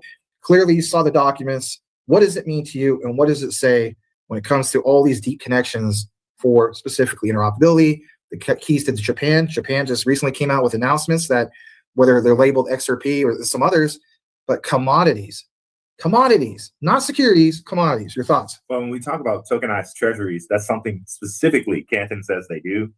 They say they do it, and they say they work with the DTCC to do it. So we know that's Canton, right? Another thing to point out, Canton did a deal with JP Morgan, right?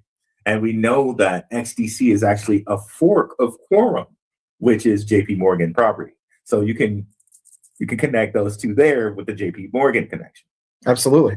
So do you have anything you want to share in regard to this? Yeah, I just wanted to kind of say that the thing is, whether you're looking at XDC, XDB, Canton, Zebec, XCN, whatever it is, guys, these projects, as I often say, you've heard me say, you are front running the next 10 to 20 years of innovation in this in the world right now, right?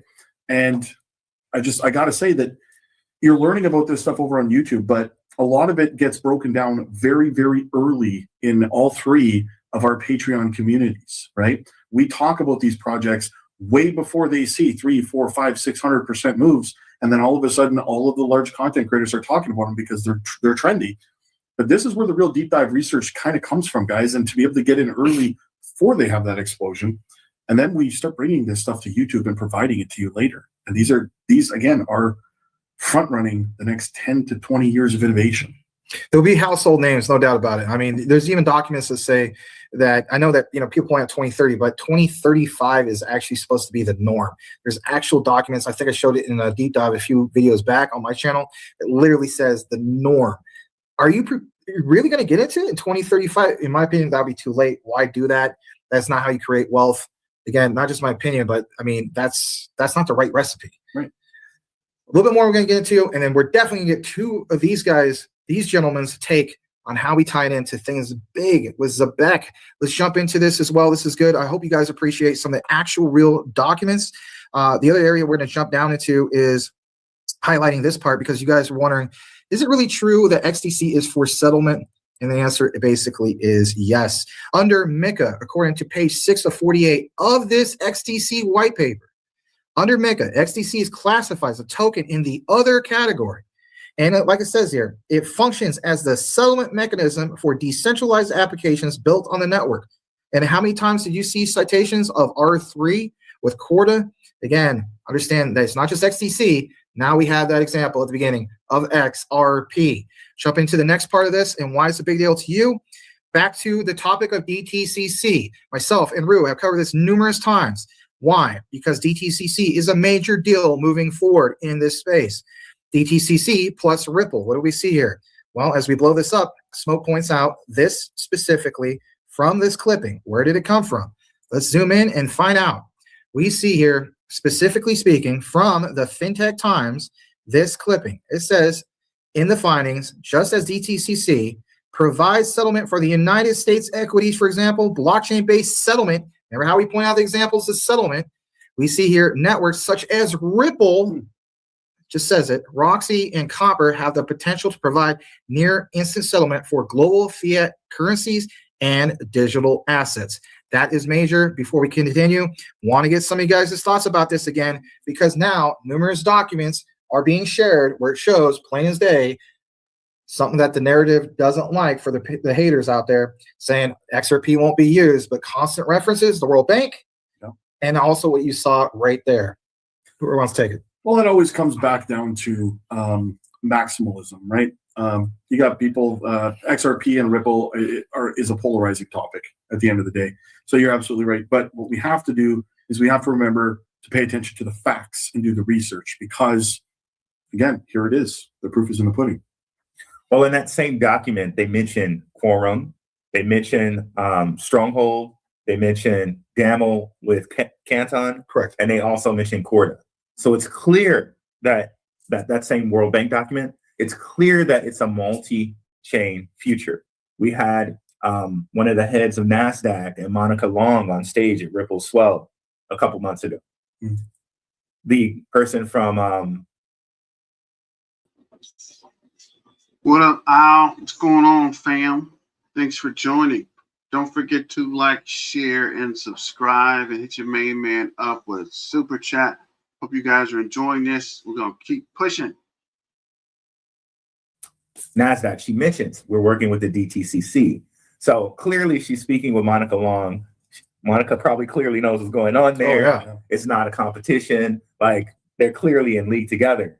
And also some announcements we've seen from Canton is them working with the DTCC with Treasury repos. We also saw them working with the London Stock Exchange for DVP and PVP, which is basically like instant settlement of the London Stock Exchange. And what that stands for, you guys, is delivery versus payment. And this is something I've gotten very, very deep into, where Quant Network stands out on that, because if you look at their Quant Developer Hub, so many integrations when it comes to delivery versus payment. And one of the main things that was mentioned at the UK RLN in those pilots was the want and need specifically for delivery versus payment. You could have all the cross-border payments, interoperability, and all these topics all you want. But if you don't have true delivery versus payment, you have absolutely nothing. So I'm glad you brought up DVP. Thanks for the backup, brother. So on my recent video, I went on that, like I broke that down a little bit for you guys. Check it out. I think it's something like Canton Use News. So definitely go check that out. And understand too, guys, when we talk about this, and this is coming up later, there are also Zebec connections there. But we see here, London Stock Exchange, the US Stock Exchange, Ripple, NASDAQ, DTCC, Canton, it's all coming together perfectly. And I think a lot of people are missing this because the price action is low. Yep. And now is the time to accumulate, in my personal opinion. Not financial advice. You got to do what you got to do.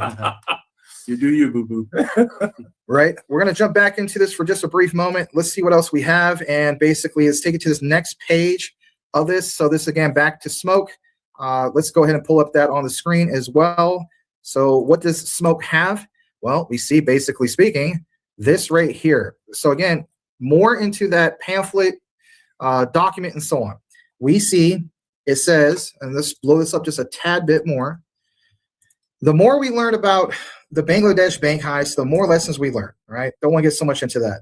It says we suggest that there are needs that need to be addressed, like an initiative to include not just financial institutions, but also non-financial institutions, such as private banks besides SWIFT, and again, not SWIFT blockchain, you guys, traditional SWIFT, which is quite possibly the largest payment operator. There are also other players as well, such as Boom, DTCC, Ripple, and many others. The second suggestion would be to add this or ensure this type of incident never happens again. And again, think about it, using other forms of distributed ledger technology, blockchain, and so on. Now, let's do us a favor. Let's jump on over to this person. Let's bring in the Zebec side of things to it. We put out a lot of information today, did we not, about DTCC. Shout out to this person. I'm going to go ahead and give him a follow. And it's basically @_Mr. Yoshi. So shout out to you, sir. We really appreciate your content and help with this. We always give shout outs to people. It's just the right thing to do. He says, or maybe she, right? Maybe it's just somebody acting like Mr. Yoshi. I don't know. It's a Mr. I keep thinking about this image. Zebec's co-founder, Simon Babakani, saying hello to the DTCC stand-in at Cybos that happened in Frankfurt. And literally, when I was looking this up, you guys, I said to myself, somebody has to have this image because I saw Rue talking about it. And what do you see here? Simon Babakani, CEO of the Zebec Network, doing the handshake with who? Nadine Chakar of the DTCC. So if Maximus, let's come back in the frame, you guys. Let's have a conversation about this. If old Max is talking about all the big players, the blue chips, your Ripples, your your XDCs, your Quants, and so on, and then we see Canton, then we see Zebec, and Simon Babakani. He's there at Cybos and he's making these deals. I want to get it from you first because I know you cover Zebec a lot, and I think that this will be the next big thing coming up as far as a partnership, integration, and so on. Simon's a smart gentleman. He's already ahead of the game. Are you going to get into Zebec after everything blasts off? I can put two and two together. They're a juggernaut too. I agree 100%. The partnerships, the transparency, the spaces, the interviews, everything that they're doing is absolutely. No other company can compete with it right now. But a little bit more news. I don't even know if I told you guys. I think I did, but I actually have been in talks with Zebec, and just like I did a deep dive documentary miniseries on Jasmine, they're also going to allow me to do a deep dive documentary series on Zebec. So that's the kind of stuff that we're really going to be diving deep into when I go down there and I have a talk with them. So look at this guy, huh? Nice. Look at this guy doing things. We appreciate you, brother. Awesome. Very awesome. Absolutely. Again, some of your key takeaway. I mean, you already covered a lot of this, but again, a little bit more. Oh yeah, no worries. So when I wrote that down, I noticed that Zebec cards. So a lot of you might not be aware of this, but Zebec has Zebec Network, Twitter site, but they also have Zebec Cards Twitter site, Twitter X. And they follow both XDC and they also follow Canton on that Zebec card. Great catch, my friend. So there's something there. There's definitely something there. And as you can see, Simon's glad handing Nadine Chakar, so maybe there's something there. Yeah. I think so. We're almost done with this. We want to pound this home of why, again, Canton and also Zebec are also juggernauts that are part of the mix. Let's pull this up. And as we do, we're going to get into some other key things. I know this is kind of a deep dive. It's kind of nice to do it in person with these two right here in Scottsdale, Arizona. And we see this. So let's give Blue Jewel a follow back. And what does Blue Jewel Crypto have? She can be followed over at JUELXOXO. So thank you for what you're providing to the community. We really appreciate you. Zebec plus Stellar plus DTCC. Did I not mention what was going to happen in regard to the XLM side of things? You know, you may be thinking, is he going to mention anything about XLM? I am. We already know that the Stellar Development Foundation and Zebec have a partnership. The DTCC and Stellar, of course, have a partnership. Now, I remember, if I'm not mistaken, you, Rue, clip this because you do such a great job with clipping the spaces. I love it. Just makes it simple. But this person did it as well. We're going to share this, and let's get into this as well. So we're going to play this for you guys, and if anything, we're going to start right here, and we'll be back here in just a minute. Give me just a second. All right, so we're going to play it right here, and then we'll be back here shortly. We are working on a few things that I would say are adjacent to payroll. I can't get into too much detail here, but one of the reasons that I was in San Francisco was, of course, to meet with Stellar, and we are actively working on let's call it a payroll extension with Stellar, and we're going to be announcing that in the next couple of weeks. Payroll is obviously like the niche, but I feel like there's so much more Zebec's tech stack can do. You're absolutely correct. Zebec is a real-time finance platform, which our first use case and most successful use case has been payroll. But effectively, any payments in the economy that would be better done in a real-time basis can be done. What's going on to the moon? Thanks for joining. Let's get back to the video. Via Zebec. We did meet with DTCC at Cybos. I cannot comment on anything related to that at this point, though. Woo! All right, welcome back. So that was great to basically share with you guys. And again, to hear Rue, the whole thing of Simon Babakani basically saying right there in that spaces is like, yeah, Nadine Shakar or DTCC, we've got some things going on. I can't really say anything yet. Come on, give me a break. You totally got something going on. And I think that's going to be the next major thing. And again, go back to the World Bank, right? Even go back to XDC white paper, but especially the World Bank. When they showcase that, Rob, all those ones, I think it's inevitable, brothers, that they're going to showcase in the future. Oh, for Zebec. sure. Oh, absolutely. It's a no-brainer. Yeah. A lot of times, Simon plays coy and he holds on to information. But at Cybos, they met with the CEO of All Unity, and the All Unity CEO mentioned about Stripe, Privy, and Bridge. They didn't announce that deal officially until 2 months later, but it was already in the interview of the spaces that they did at Cybos, and people had caught that. So I think Simon plays coy a lot of times, and he holds on to information. He holds on to partnerships until they're ready to announce. Yep. 100%. I think he knows how to play the game. You can say the same thing about the collaboration they're working on with Ripple right now, right? He gives you just enough to keep you interested, but he doesn't drop he doesn't give it to you all. So he plays hard to get for sure. Right on. I appreciate you guys' takeaway on that. Here's the icing on the cake. Let's give out another shout out to another key person in the community. Who is this? Well, we're going to finish with this person. It is Crypto Queen.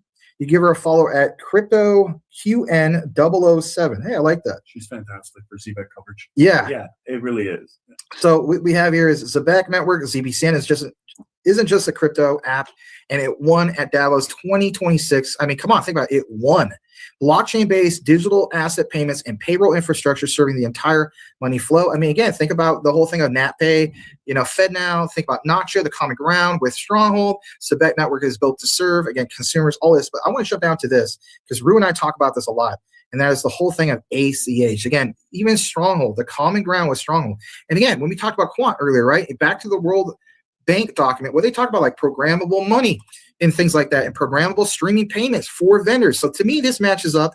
Do they mention APIs? You know what Quant's role would be. Payment APIs and SDKs, software development kit. Overledger, to a sense, is also a software development kit because they give you the keys to make some things, right? MDApps, multi-DApps through what? The overledger. You have the whole QNT, the actual token for that. So again, and then back to this part. On-chain treasury, we know Canton does U.S. treasuries, right? These things are important to understand and share the common ground. And again, Zebec connects businesses, workers, consumers, institutions into one blockchain-based rail. You see all this orchestration here. I won't get too much into this, but watch this for a second, because they point out DAOs, DeFi, and Web3 organizations. And for me, DAOs was something that Danelle Dixon said that she thought would stand out at the beginning of 2025. We're in the beginning of 2026, but we see DeFi. And I'm thinking, like, back to what we talked about earlier, Jasmine. Now watch this. We're not going to focus on Jasmine, but here, Danelle Dixon, this really is good. She really did a good job with this crypto coin. Says, just back from Davos, and here's what stood out. Digital assets won. Financial services are a blockchain's killer use case, and everyone knows it. Tech is ready, privacy the gap. So we're going to play this. This is only 2 minutes and 23 seconds.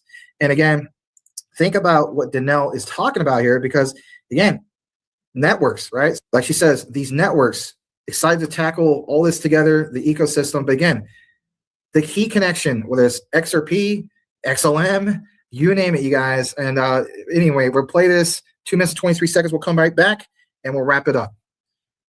Hi, everyone. I'm fresh off the plane from Davos. And before I get too far away from my time there, I wanted to make sure and give you my 4 takeaways from Davos 2026. Davos had every large corporation, bank, and every finance giant. And it is clear that financial services are the killer use case for blockchain technology. And maybe even more importantly, what's also clear, the true winner in Davos this year was digital assets. It was talked about across the board, the usefulness of digital assets, how they can make not just the businesses move more seamlessly, but how they can benefit the retail side and the SME side. So it was really great to see that this has now just become mainstream conversation about how digital assets can play such a role in this killer use case for financial services. There's a recognition that the tech is here, but there's still a gap for traditional finance on how to integrate it and what are the real risks associated with it. And one of the constant themes that I was engaged in conversation about was privacy.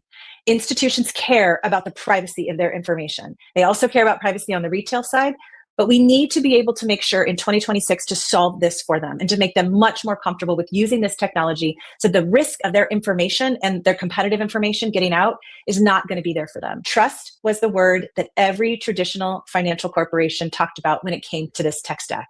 We need to be able to prove to the industry that blockchain can be a trusted tool. So that's part of our remit moving forward. This is something that all of us collectively really need to go out and demonstrate. And it's not talking the talk, it's actually walking the walk. There was so much discussion about the importance of open public networks and the fact that infrastructure needed to remain open without gatekeepers and toll booths on the edge. So it needs to be much like the internet that we use on the content side of the web. We need to be able to maintain that openness, those permissionless networks, so that everyone feels comfortable using the technology. We don't want financial infrastructure to be able to use this tech stack and then end up in these closed verticals all along the way, because that just sort of ruins the whole game of it. So those are my 4 takeaways from Davos 2026. And we have already started working on each of these issues, and I really want to work together as an ecosystem to be able to bring this to life. All right, guys, welcome back. Let's kick it back to our panel. Guys, I just think the writing is clearly on the wall, whether it's from the XRP side of things, the XLM side of things, everything you saw from the World Bank in those documents. Some closing thoughts about how it all came together. Canton, Zebec, just getting in early, man. Getting in early on these projects. And I've said 100 times, especially today, birds of a feather. Flock together. Yeah. If I look at all the things that Zebec has done within the last 6 months, it's really titanic, monumental. Yeah. NatPay, the only FedNow service provider, which says to me, basically, if you want to basically transact payroll in an ISO 222 way in America, you're going through Zebec. Yeah. Because they're the only FedNow service provider, NatPay is, with NatPay now. So NatPay partnership, World Liberty Financial partnership. Yeah. With the president and all the things that the president can do with World Liberty Financial, Justin Sun, connections in Pakistan, connections in Abu Dhabi, Facet, also connections in Abu Dhabi, connections in Southeast Asia, Dash, basically a privacy Bitcoin, if you will, a privacy SHA-52 coin, so many longstanding players, Fed now, like it's crazy. Like I'm really, really high on them in the future. I cannot say enough about what they've done in the last 6 months. Shout out to those guys. Well, in the same way, in around 2017, you were looking at XRP in the earlier days, right? Yeah. There was no competition really for what they were doing in this space. I look at Zebec the same way. Who's their direct competitor to Streamline Payroll? Can you think of anybody off the top of your head? No. Can you think of one company? Exactly. Kind of a no-brainer at this time. They're the only ones in the business at this point in time. Will there be others in the future? Of course. Of course, competition gets formed. That's a good point, though, brother. Like, and you think about all the compliances they have. Yes. Like, so they own a compliance company. Right? So that makes it even harder if you want to be competition. You now have to get SOC 2 compliance. You got to get ISO 27001 compliance, ISO 222 compliance, GDDR compliance, MiCA.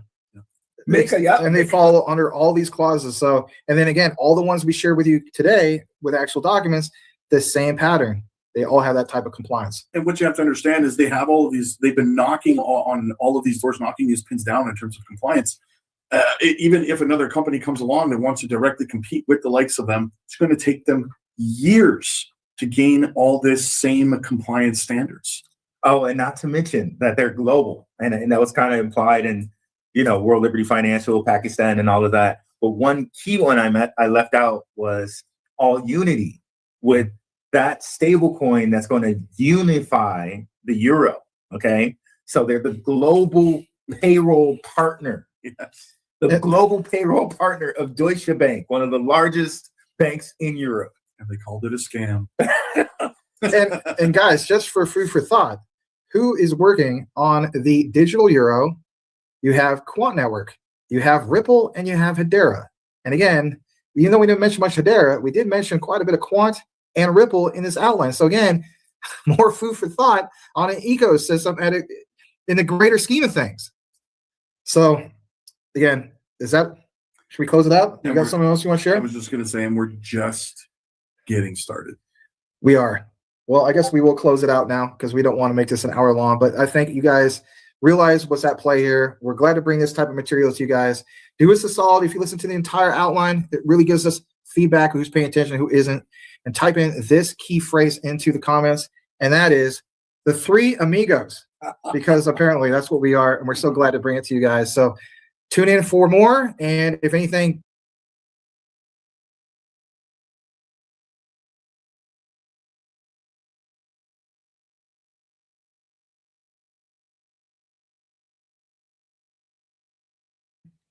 give a follow to Rob at CryptoFuture99. Obviously, myself.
Help Americans achieve their financial goals and help businesses simply pay recurring bills timelier.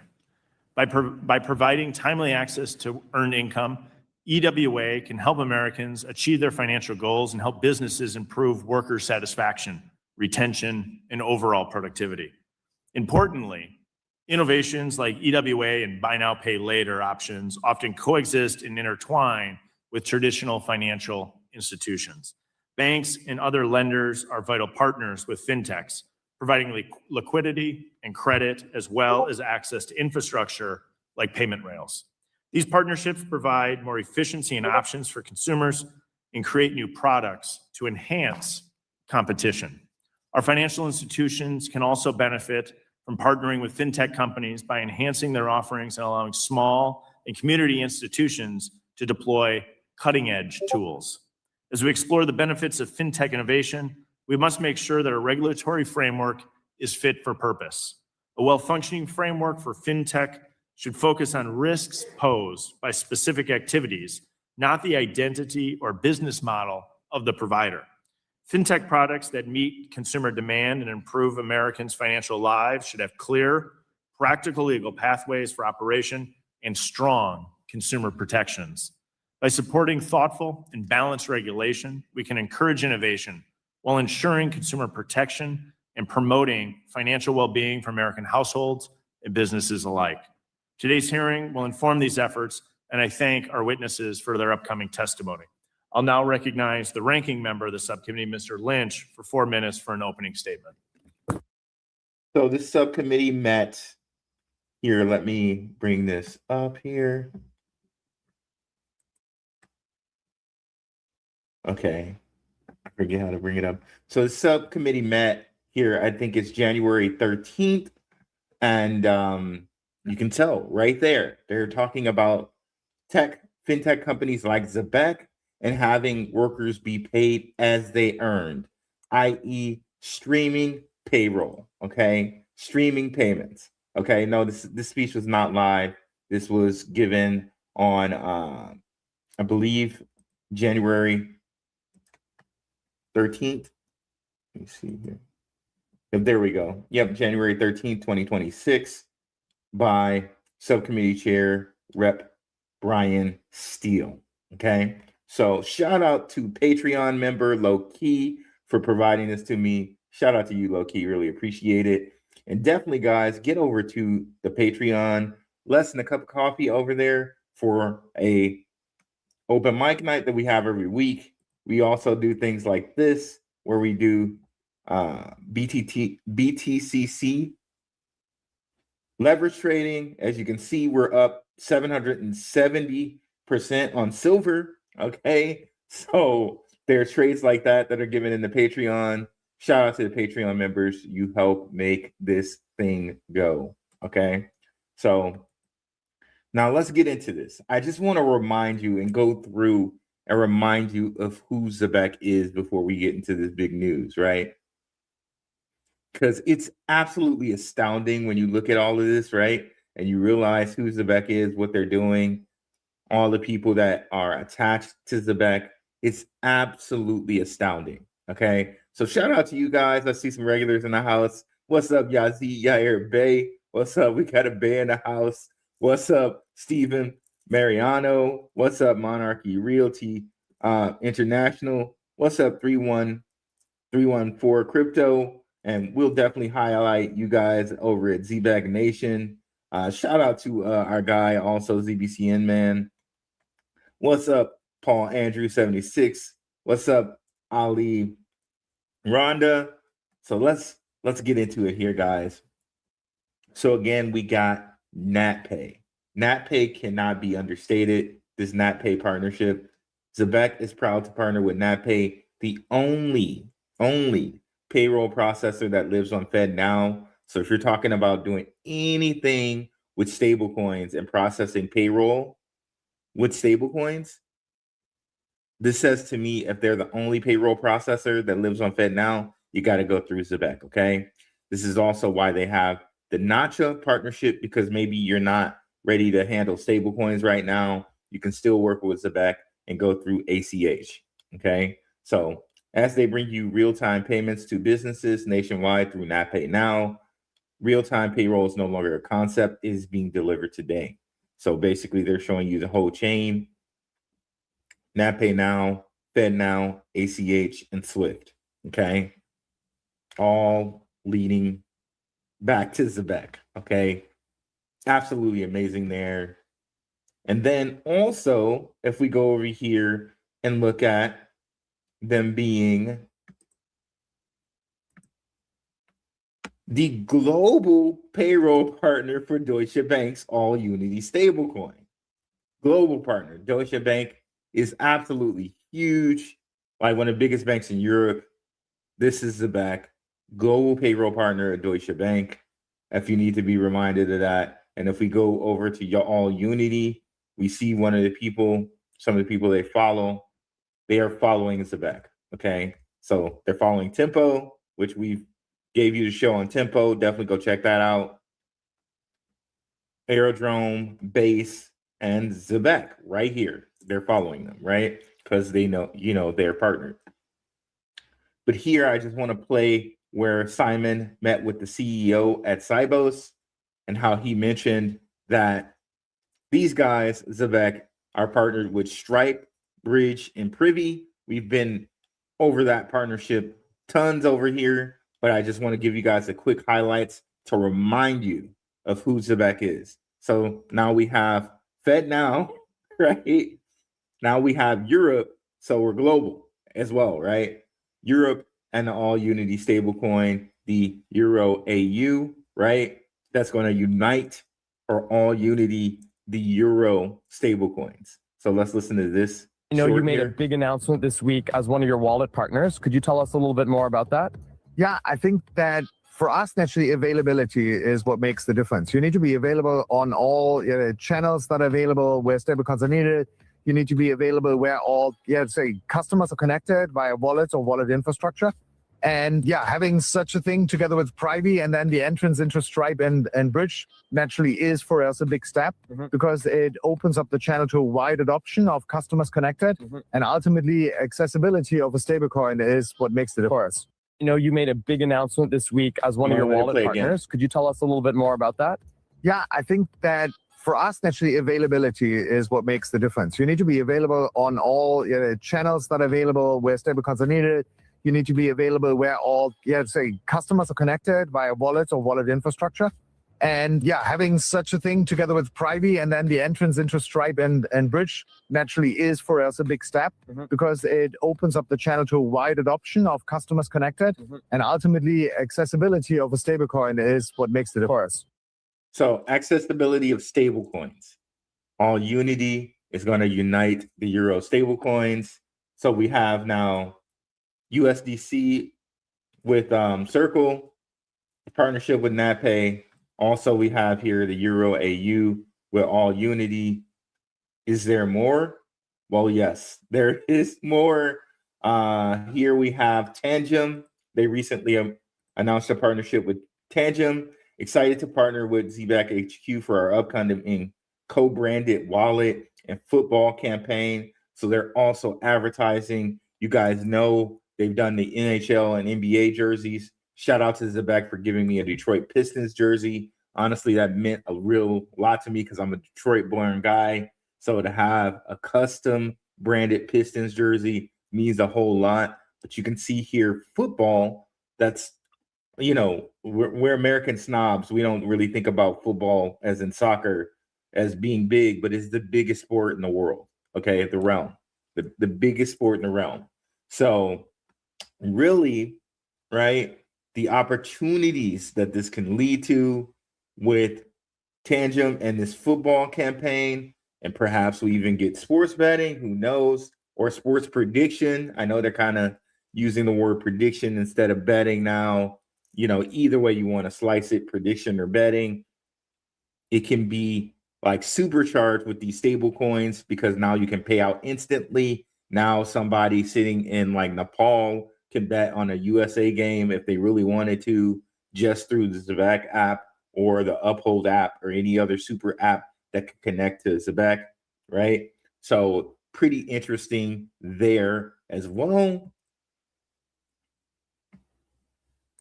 And just to remind you, shout out to our brother Creative Control, who let us know this. These are two big players that are connected to Zebec, and we're going to get into that more later, right? Donald Trump and the crypto czar David Sachs. Okay. Now, if you've been following your Zebec news, you know that there was recently a deal announced with USD1 and Liberty, World Liberty Financial that covers Trump and his family, which we'll get to in just a second here, but also David Sachs. There's thoughts that Craft Ventures invested in Zebec, which we'll get to that. We'll get to that as well. But we'll read this from our brother, Creative Control. Definitely go over there and give him a like and subscribe. One of the best out there giving research on Zebec. Thank you, brother, for this information here that he posted July 19th, 2025. Craft Ventures, co-founded by David Sachs, was an investor in Zebec's $8.5 million seed funding round in 2022, supporting the blockchain-based payment platform's development.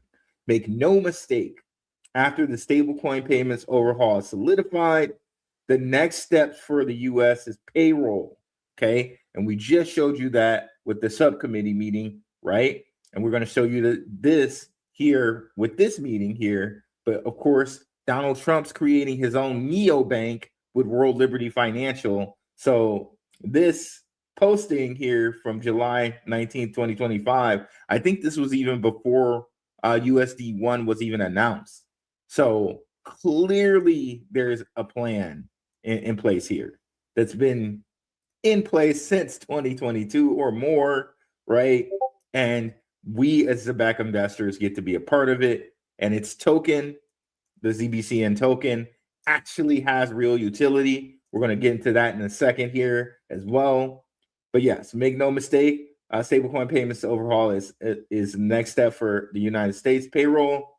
Santa Balia and Simon Babakani have a serious plan for the future of ZBCN.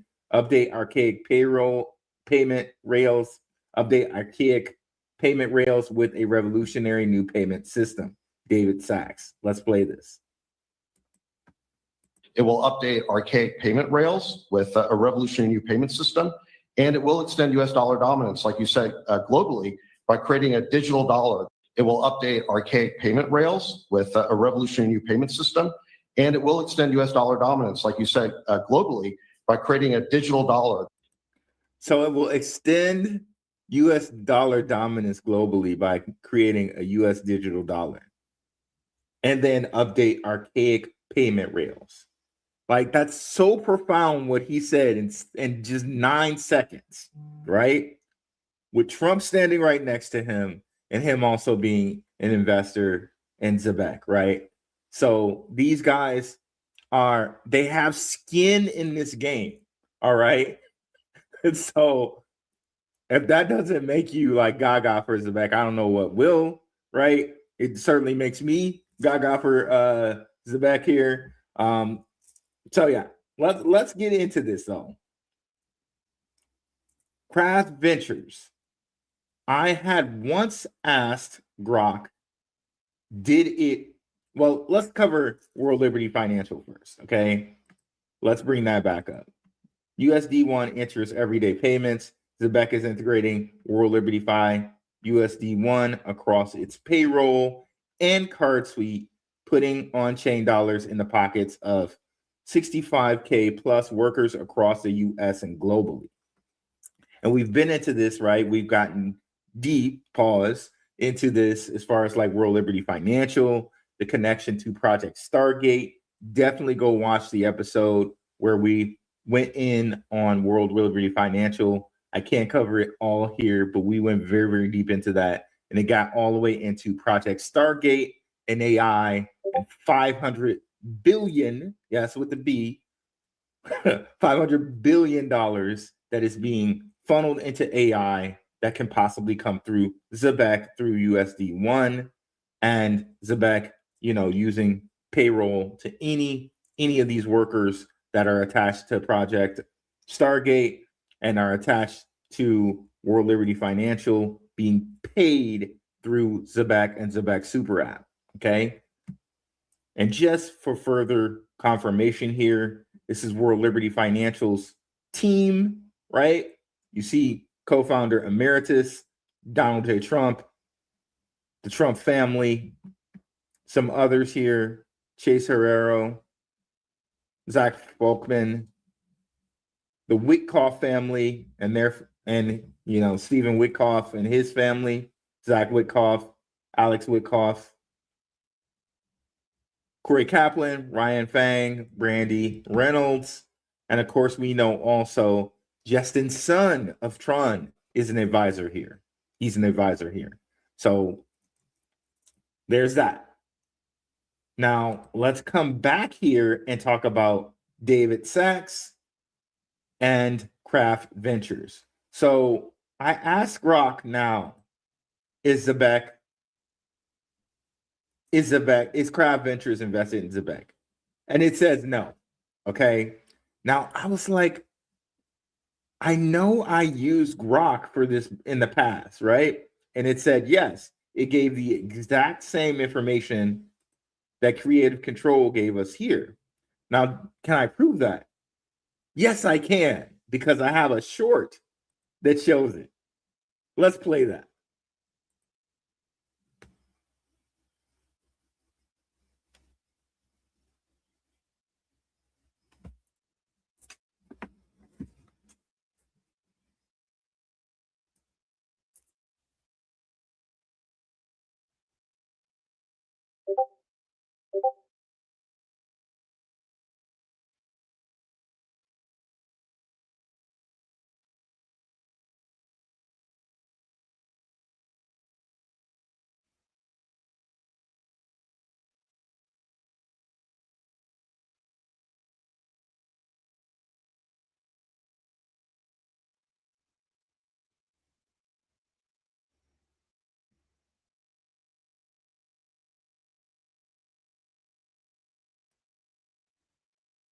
So there you go. So that shows you right there, AI can augment or change this information. But Grok did confirm this at one time and has since changed the answer. It's hard to find it. I don't think you can find it anywhere else. So I mean, I guess you can debate that, but just the fact that you see Donald Trump and Sachs talking about streaming payroll in public right there, you could almost maybe think that there might be something there, right? So you can be the judge of that, but I presented the information to you, all right? So now we have recently USDX is listed on mainnet, launched by, I'm going to say Aleo, using Circle's X Reserve, bringing institutionally ready privacy-first stablecoin to payroll settlements, vendor payments, and more. So this is Aleo actually acknowledging their mainnet partners. They acknowledge Zebec right over here, okay? They say confidentiality isn't optional, it's infrastructure. You know, so Circle's basically figured out a way that they can privatize their USDC, okay? And then they say their mainnet partners include UseToku, Sotoku here, Request Finance, which I used to cover way back in the day, Dynamic, Block Daemon, Chain Analysis, Sodot, Banca, which big partner there with Stellar, Anchor, Zebec, Houdini Swap, which they just did a spaces with Zebec today, which we'll cover that in a future here. Chorus One, Artemis, Everstake Pool, FactBlock, and Hashkey Global. Okay. Who else is involved with USDCX? Who probably even made it possible? Well, Canton. I made numerous connections between Canton and Zebec, which I'll bring up for you right now again here. But here we are. USDCX is live on Canton via Circle X Reserve, delivering stablecoins with programmable privacy and composability only Canton can provide. So again, this private USDX or USDCX was probably only made possible by Canton, right? And we already know how intimately Circle and Zebec are with their partnership. So Canton probably made it possible for Zebec and Aleo to do what they're doing with payroll, okay? And, you know, you're going to want to private payroll. People are not going to need to know what this person or that person is making. You want to put that on blockchain and have that private. It's no one's business what another person is making per se, right? Canton is where stablecoins meet the need to know privacy, the breakthrough that unlocks scalability or utility, at scale across capital markets and B2B payments alike. Enterprises, payment services, providers, and financial institutions can finally access scalable dollar stablecoin rails that blend blockchain velocity with highly configurable transparency that regulators and users demand. Now, have we connected Zebec to Canton before? Well, yes, we have. Zebec cards, they follow Canton. They also follow XDC, which in a further document that we've put on the channel before, I've showed you where the World Bank has Canton as R3 Corda's pretty much it's like settlement, right? So we know XDC is involved with R3 Corda. And in this World Bank document, which I'll just bring up really quickly right now,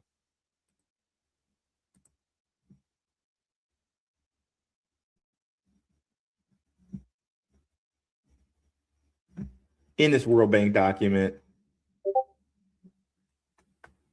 we head to page 23. We see that Corda, which is, we know XDC is the settlement coin for that. We also know through others like our guy Maximus Crypto, shout out to Max, shout out to Jesse at Apex Crypto Insights, that Corda, you must use some XRP along with XDC for Corda, right? But here we have Hyperledger Fabric, which we know is IBM. They say DAML by Digital Asset Holdings. That is Canton. Okay, so even further there. So let's continue. We see here DTCC. Shout out to another brother, Throbbing Lantern of the Zebec Nation crew. We'll definitely show their stuff in a second here. We see Nadine Chakar glad-handing with Simon Babakani, CEO of Zebec, at the Cybos event, which we know Swift throws, and we have the Swift connection earlier. We showed you that with NatPay. So everything keeps coming around here, right? But there it is. We see Simon Babakani glad-handing with the DTCC, and we know the DTCC is also partnered with Canton to do U.S. Treasury repos. So all of these guys are interconnected here. And here we go with Nadine Chakar speaking here. She's going to be speaking here at the Ondo Summit coming up February 3rd, 2026. Here she is, and she's going to speak there. Where have we heard Ondo before? That's right. Zebec has a stable coin with Ondo in which you can earn yield from, right? How does this work? How are they able to get around what Clarity does? I don't. You got me there. I don't know, but it exists, right? And we already know that BlackRock is a part of Ondo. And if BlackRock wants something, they'll figure it out. they'll figure it out, right? We're partnering with Ondo Finance to integrate USDY functionality into the Zebec card and the Zebec payroll suite. Users will be able to earn USDY yield within their Zebec instant card dashboard. You can just replace that now with the Zebec super app, earning passive income on their idle funds. This is a giant leap in bringing Ondo's innovative financial solutions to the Zebec ecosystem, and it's just the beginning of what our two companies have in store. And they keep saying that. Simon Babakani has said that multiple times. And really, I think they're gonna have the tokenized stocks inside of the super app. Right? Now, you as an American, if you're an American, you probably won't be able to invest in tokenized stocks because of how Ondo's policies work. But everybody else in the world who, lack access to the American stock market will have the ability to use the Zebec super app. and get liquidity into the US stock market or be a part of the US stock market. Okay. So here we have that. Now to this partnership, right? And I'm going to reference the facet spaces. Let's listen to that right quick right now. We need to go in front of those people. And I'd say the final point here I would say is that really what we're selling to a regulator is something good for the people, right? We're talking about foreign direct investment coming into your market. So this morning, for example, I had a call with one of our major investors in Kenya. And we spoke about a partnership that we're working on with the largest mobile money wallet in the world, right? I won't mention the name, but you guys can Google it. You'll know who it is. They're based out of Kenya. And we spoke about, with the Economic Council of Kenya, we're looking at tokenizing a major kind of infrastructure piece there.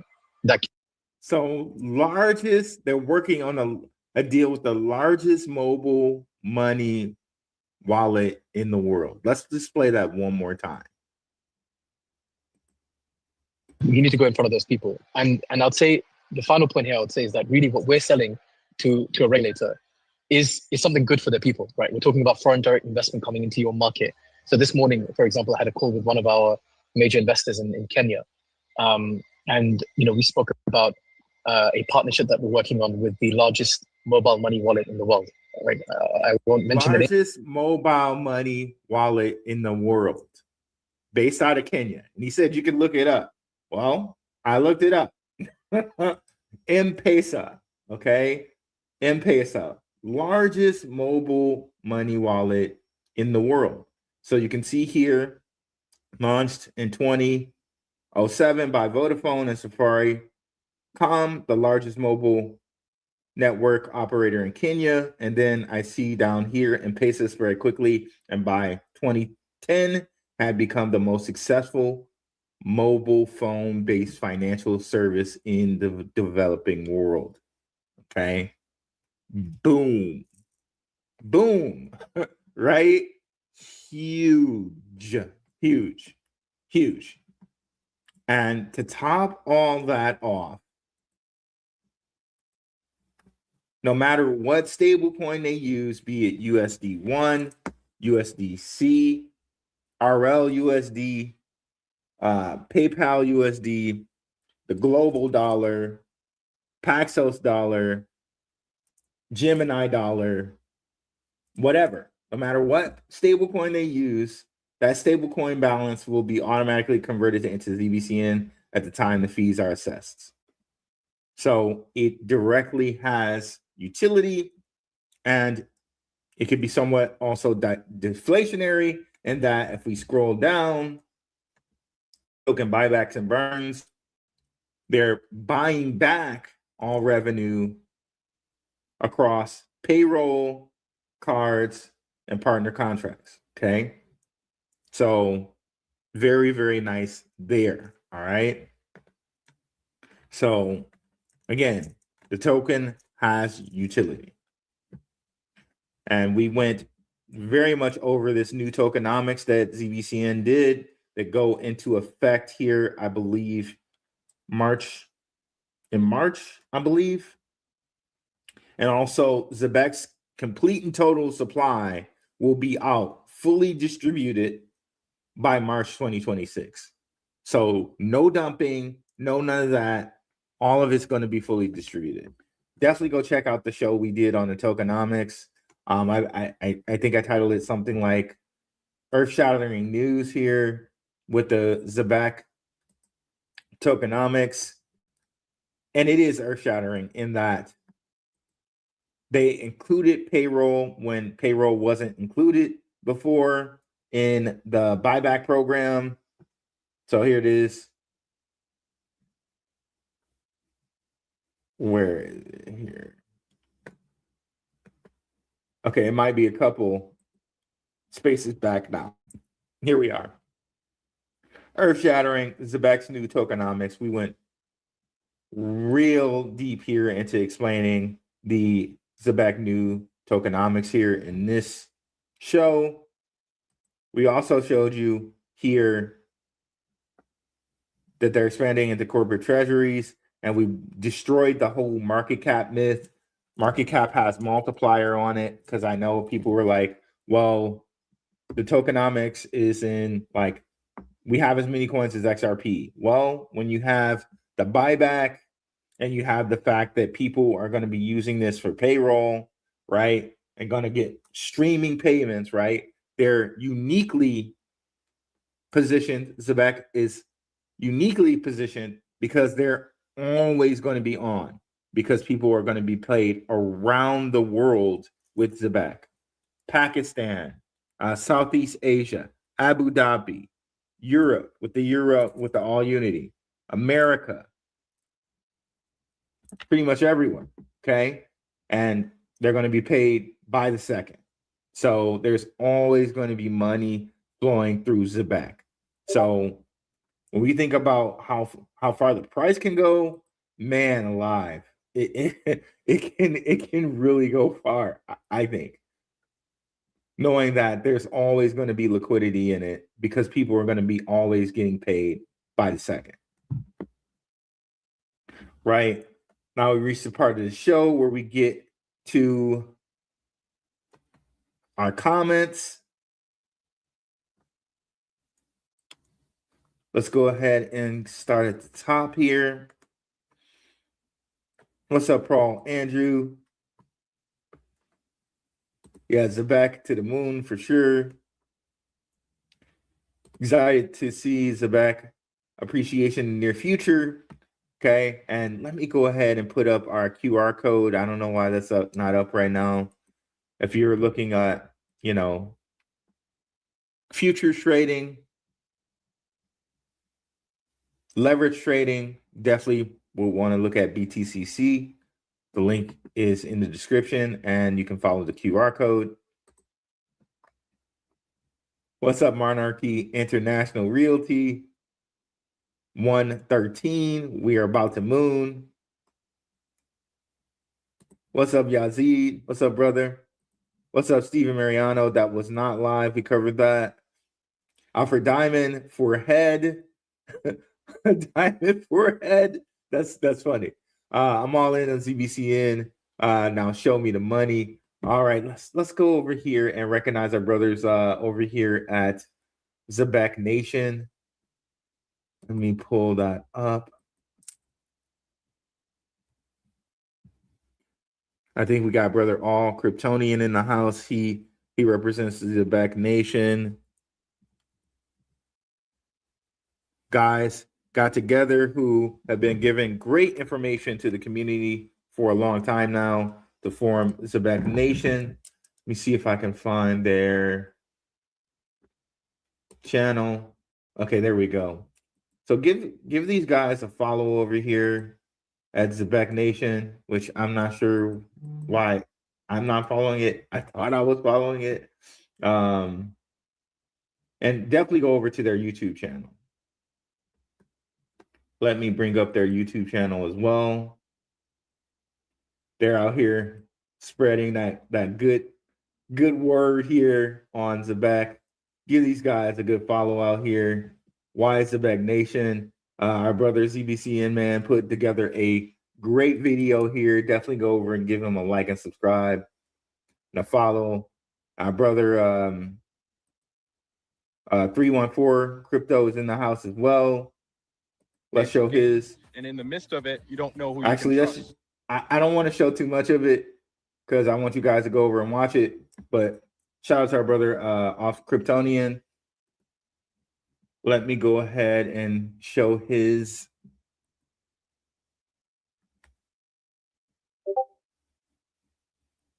Twitter here. We're gonna bring it up right now. We're doing it live. Shout out to brother 314 Crypto. Again, he has a really nice post from. Jim Breyer, which I want to play for you guys right quick. Shout out brother 314 Crypto. Give him a like and subscribe, guys. He's part of the Zebec Nation here. Let me grab that Jim Breyer post.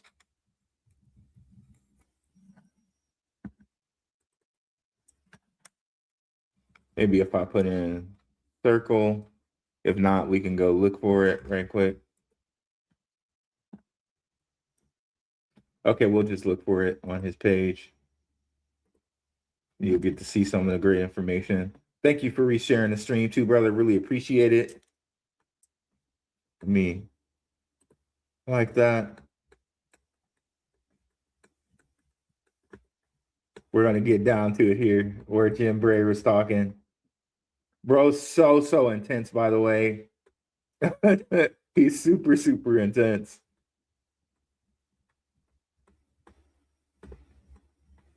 We're almost there. I feel like we're almost there. I promise it'll be worth the wait, guys. We're doing it live.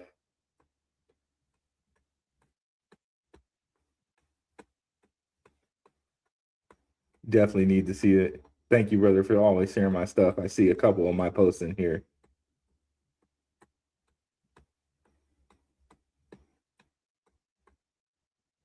I tried to just go search it, but it didn't come up.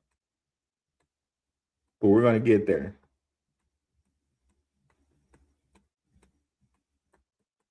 There we go. Okay, so let's play it.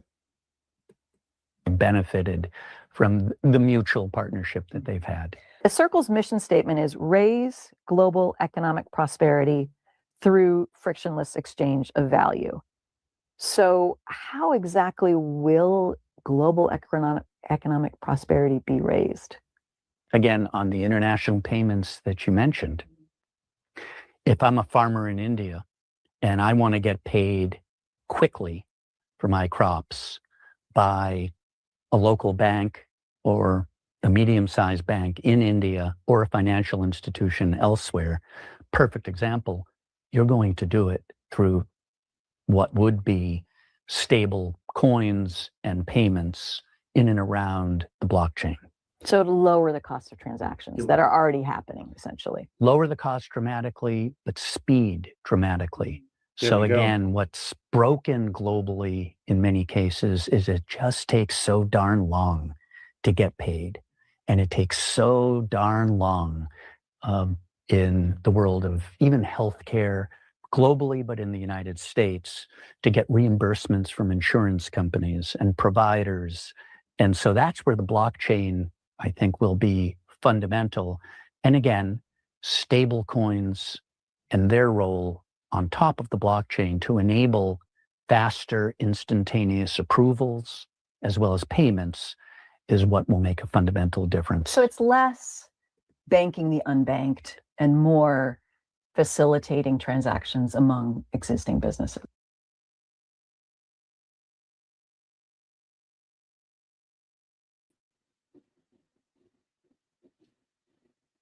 What's going on, fam? Yeah, I was on a call and the call when it went crazy. So I'm back. Just wanted to come back over before we shut it down. So this is the Black Roo you've been watching for a while. This is his X page. Check him out. He did a video for Zebec and Faucets. That was the video we did DTCC earlier. And I'm not sure, I guess that was this latest updates from Zebec we were watching, but I didn't want you guys to let it go too long. I'm not sure what this link is for Silver Days. I wanted to come back before we shut it down. Check the price, the 002828. Oh, wow. That's weird. 002779 0.13%. Would have been on for a minute and I've been on a call, but I want to get something to eat. But thanks for joining. Don't forget to like, share, and subscribe and super chat. Looks like World Mobile Tokens pumping like a big boy, up 20% on the day. But as always, let's get back to the money, guys, and stay dangerous. It's your main man, BTM, signing out. and peace in hair grease. Miners out. Check me out tomorrow. Same bat channel, same bat time. Peace out. Miners out.